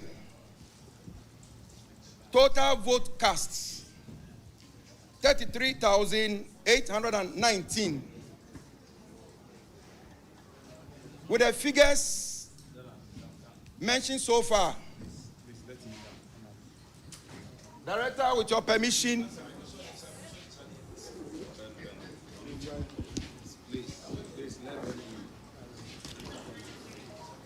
I, Eric Osu Jemfi, the returning officer of Akwatia Constituency, MP elect for Akwatia Constituency. Thank you very much. I spoke to you yesterday, confident of the work that you had put in. Talk to us about the feeling today, having been finally declared victorious in this crucial by-elections. Okay, so yes, Ebenezer, this is how far the good Lord has brought us. You have said it all. The confidence has always been there. It is not just we read their reaction towards the message we gave them, and we saw that it had really imbibed. They gave us a hope, some hope of a sort, which hope has resulted to what we see today. I mean, we've always been very confident. I told you, I don't know whether I told you guys that we've been in this game for a while. If you are in it and you are losing, you will know, except maybe if you don't want to be honest yourself. I told you what we were working out at that moment I spoke to was with regards to the gap. But as for the win, what are we witnessing? We've won. Okay, so do you think we had a lot in the lead up to this election. The NPP spoke quite greatly. At some point in time, the vice president made certain claims. He said you shouldn't have been in the race, amongst many other things. When you were hearing all of this, what was going through your mind at that time? For me, I've always said that, you see, when you are going to such contests, there are a lot of things you will hear. But I don't focus on tangentials. The focus, people accept it, and then they take it up and work to make sure victory is delivered. Indeed, you see, some of these comments, if you are not careful, you'll be swayed by them, and then you go outside the main target and then be dealing with, well, let me put it this way, unnecessary stuff. Because you see, I shouldn't have been in the race as in what? I mean, that I was disqualified, or it was an illegality on my part or what. And so we've gone past that stage. Elections were held. We have the results. Sorry? What do you plan to do? What will be your priorities? Development. We've always said that, you see, Akwatia's name has always been with regards to mining. You can't take away the mining, okay? We only have to do it lawfully. That's what we're going to work on. Where we are now is a GCD property. Hitherto, just before John Dramani Mahama came to power, the place was in darkness. If you recall, it wasn't because of the by-elections. It was even done before. Today, we have electricity. It is the first step towards getting GCD back on track, which can employ thousands of people. There are other things we are looking at. Essentially, it is about development, and we make sure we deliver. Is there a promise to revive GCD? To remind them and then make sure that they do the needful. I'm grateful. We would have an opportunity to talk more about some of these things. We are grateful for the opportunity the people of Akwatia has given us. It is a clear mandate, and we would not take it for granted. We will make sure we give them the best of representation and serve them well. Your response to allegations of vote buying? I'm good. There was nothing like that. Thank you very much. That's the MP-elect Bernard Bediako, officially declared by the Electoral Commission. He will be representing the people of Akwatia in Parliament. The Electoral Commission not so long ago declared him the MP-elect. The celebrations will, in Buedria, in the other suburbs of this very big constituency, the jubilation will continue. But let's quickly speak to the Director of Elections of the NDC, Mr. Sanko. It's no different between our own coalition and that of the EC coalition. The same. It came to the same. No difference. That tells you that we are on top of issues, and you saw what happened. We have worked for it. We have a credible candidate, and we have good message, and the people bought our message. And so we are not surprised. People thought we were just binding figures around, but the figures actually shows that we worked according to the figures that was given to us from the polling stations. Damn organic. I mean, you saw it. We worked for it. For the past 2 weeks, we've been crisscrossing the constituency, talking to the people, went to churches, mosques, and marketplaces to make sure that our messages go down to the people. And they bought the messages. They've seen the good work of His Excellency John Dramani Mahama, and they've returned the verdict. And they've joined the ruling party. Of course, who doesn't want to join the ruling party? They've seen it. I told you they rigged the election in the 2024 election. Today, the results has exposed it, that clearly MPP didn't win the election. So what about allegations about the fact that you used some national security personnel to intimidate them, especially with the deployment of heavy police personnel here? It also indicates that is the reason why some of the people did not come out to vote. I'm happy you said allegations. It's an allegation, so we keep it as allegations. You saw what happened. It was the police who handled all the polling stations. Nobody was intimidated. Nobody was prevented from voting. People went out there. He's a director of special duty at National Security Secretariat. This election is a national security issue. You heard utterances from remnants of our opponent, threatening hellfire, saying that there was going to be showdown between them and the police. And you think the national security should fold their arms? Then tomorrow, why there was a top notch in terms of deployment. Any show of the NPP. In fact, they've not congratulated your candidates. There could be a legal showdown. They signed the pink sheets. Their coalition agent was here with me. Which means they've accepted the results? Yes, they accepted the results. I can give you a copy. They've signed it. They've accepted it. In fact, they have graciously accepted defeat. And they've seen that the NDC deserves to win because we've worked for it. And the people realize that you don't vote for a party that will only deliver you press conference. You vote for a party that will bring you development, employment for your youth. And that is what we have done. And clearly, we have to give thumb up to the good people of Akwatia, executives of our party, led by our national chairman and the general secretary of the party. In fact, they've been here for the past week. They've not gone anywhere. Leadership of the party, all the executives, slept here, worked across the distance. So the victory is an organic victory, a victory for the people. From here, we go to Tamale. To what extent is the NDC willing to go? You have too many seats in Parliament. It's not only Tamale. We are going to Michael Befi constituency. He says he's apologized. And We are not accepting it. Nobody's going to. We are not accepting the apology. He must resign. If he doesn't resign, Ghanaians will not take politicians serious. We must be serious. They must hold us to our words. Whatever comes out from my mouth, they must take me serious. I can't just stand here and make allegations, say certain things, and then within 24 hours, do you know that he came in here when we were about to start the coalition, beaming smile, telling me that we were winning the thing, until I showed him on my phone that, my friend, you have lost the election, I'm coming to your constituency for by-election. Then he started perspiring. That's the time he got to know that things have changed. And then he quickly ran and said, he's not going, he has to apologize. I mean, some were saying it will become a rubber stamp parliament if it's not taken. The framers of the 1992 Constitution saw the need to put in what is representation. Every constitution, talking of representation, who is to represent you in parliament? And that is why independent who can represent without political party. And so if a constituency deem it fit to have a candidate standing on the ticket of a political party, why not? Do you deny them that opportunity and say because we have numbers, so they shouldn't send such a person to represent them? Michael Befi will come to his constituency. We are going to test that one. Is also to apologize, and he has apologized. You know, you must be honorable. But the General Secretary made worse statement than that of Michael Ojetefi, and Ghanaians have not told them to resign from their positions. I'm saying the gentleman made a categorical statement. I will resign. Let us go and test their strength in that constituency and see whether that's a strong hold of the MPP. That's why you could stand and say he will resign. He was here with us.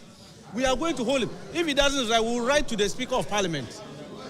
And he must, certain activities of people like that should not be countenanced by Ghanaians. They must allow decency in our politics so that Ghanaians will respect us. Thank you very much. Thank you very much. Rashid Tanko Computer is the Director of Elections of the NDC. He's also in charge of IT. He has been leading his men to execute the campaign and also monitor the voting process, which has resulted in a sweet victory for his candidate, Mr. Bernard Bediako Baidu, who garnered some 18,000 votes compared to his close contender, Solomon. The NDC, for that matter, the MP-elect has promised that the government's agenda, there will be processes to revive the Ghana Consolidated Diamond Company youth of Akwatia. Really, coming into these elections, the top priority of the people of Akwatia was employment. Who better represent them, who better brings employment to the many youth in this constituency was what the people were going to be voting for, really. There have been allegations of vote buying, allegations of intimidation, which the NDC has been responding to and saying that nothing of that sort happened. Really, those are the politics on the ground. Richard Jakpade exiting the coalition center, all is said and done. So at this point, we wrap up our coverage of the Akwatia by-election. We've been bringing you all the updates, speaking to the key personalities, both on the MPP and the NDC side, helping you to make meaning of this very crucial and the other surrounding communities, beam with celebration from the supporters who is going to be representing the people of Akwatia. And his name is Bernard Bediako Bedu. We'll hand over to you in the studios.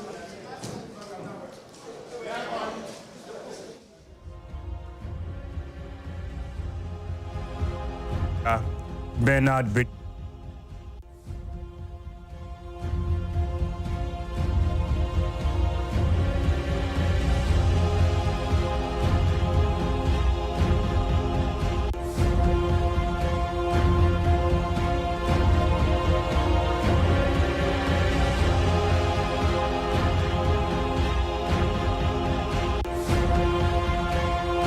We have it, the new member of parliament for Akwatia, Bernard Bediako Bedu, 18,199, against that of the NPP candidate Solomon Asumedi, 15,235. So everything has come to an end. Started this morning, and then everything finally has come to an end. It's 10 minutes past 10, and that's it. Let me just pick one or two comments from our guest here, Kojo, and then we can say good night to you. Could you? Yeah. Said and done now. Yeah. Official. Now the day is over. Yet we give glory to God. We thank all stakeholders who participated actively or passively.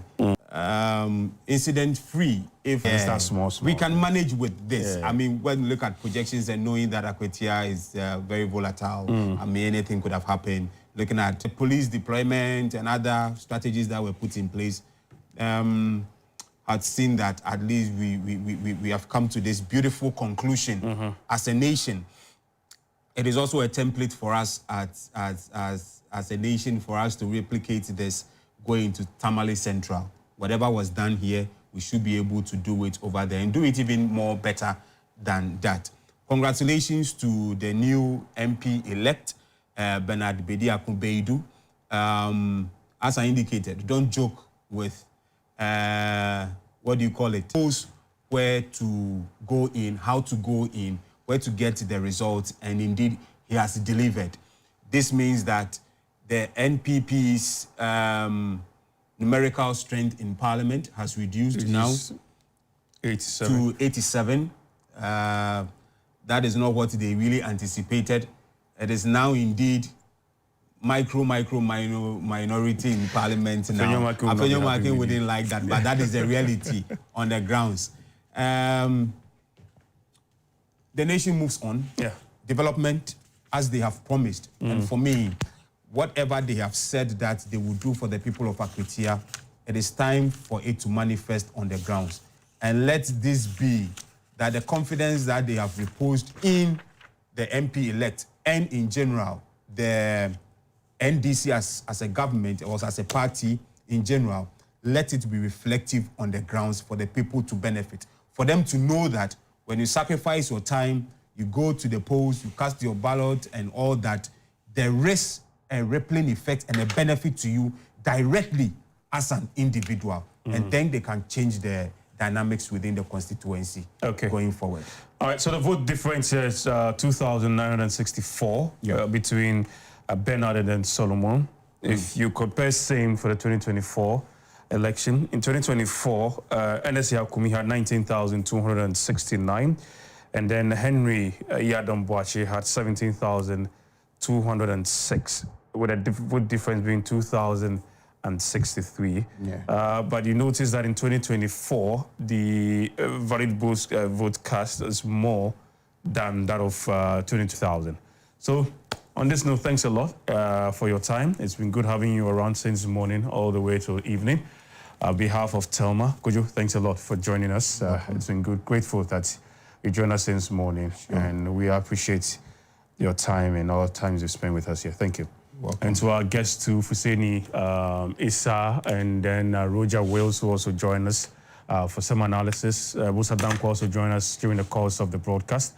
On behalf of Thelma Taki and the entire production team, thank you a lot. And those in the newsroom too. My name is George Sapo. And on behalf of PEL 2, my name is George Sapok. God willing, we'll be back again the next time there is a by-election. That's going to be somewhere in Tamale Central. And stay with us. Bye-bye. Have a good day. I'll see you when I see you. Good night.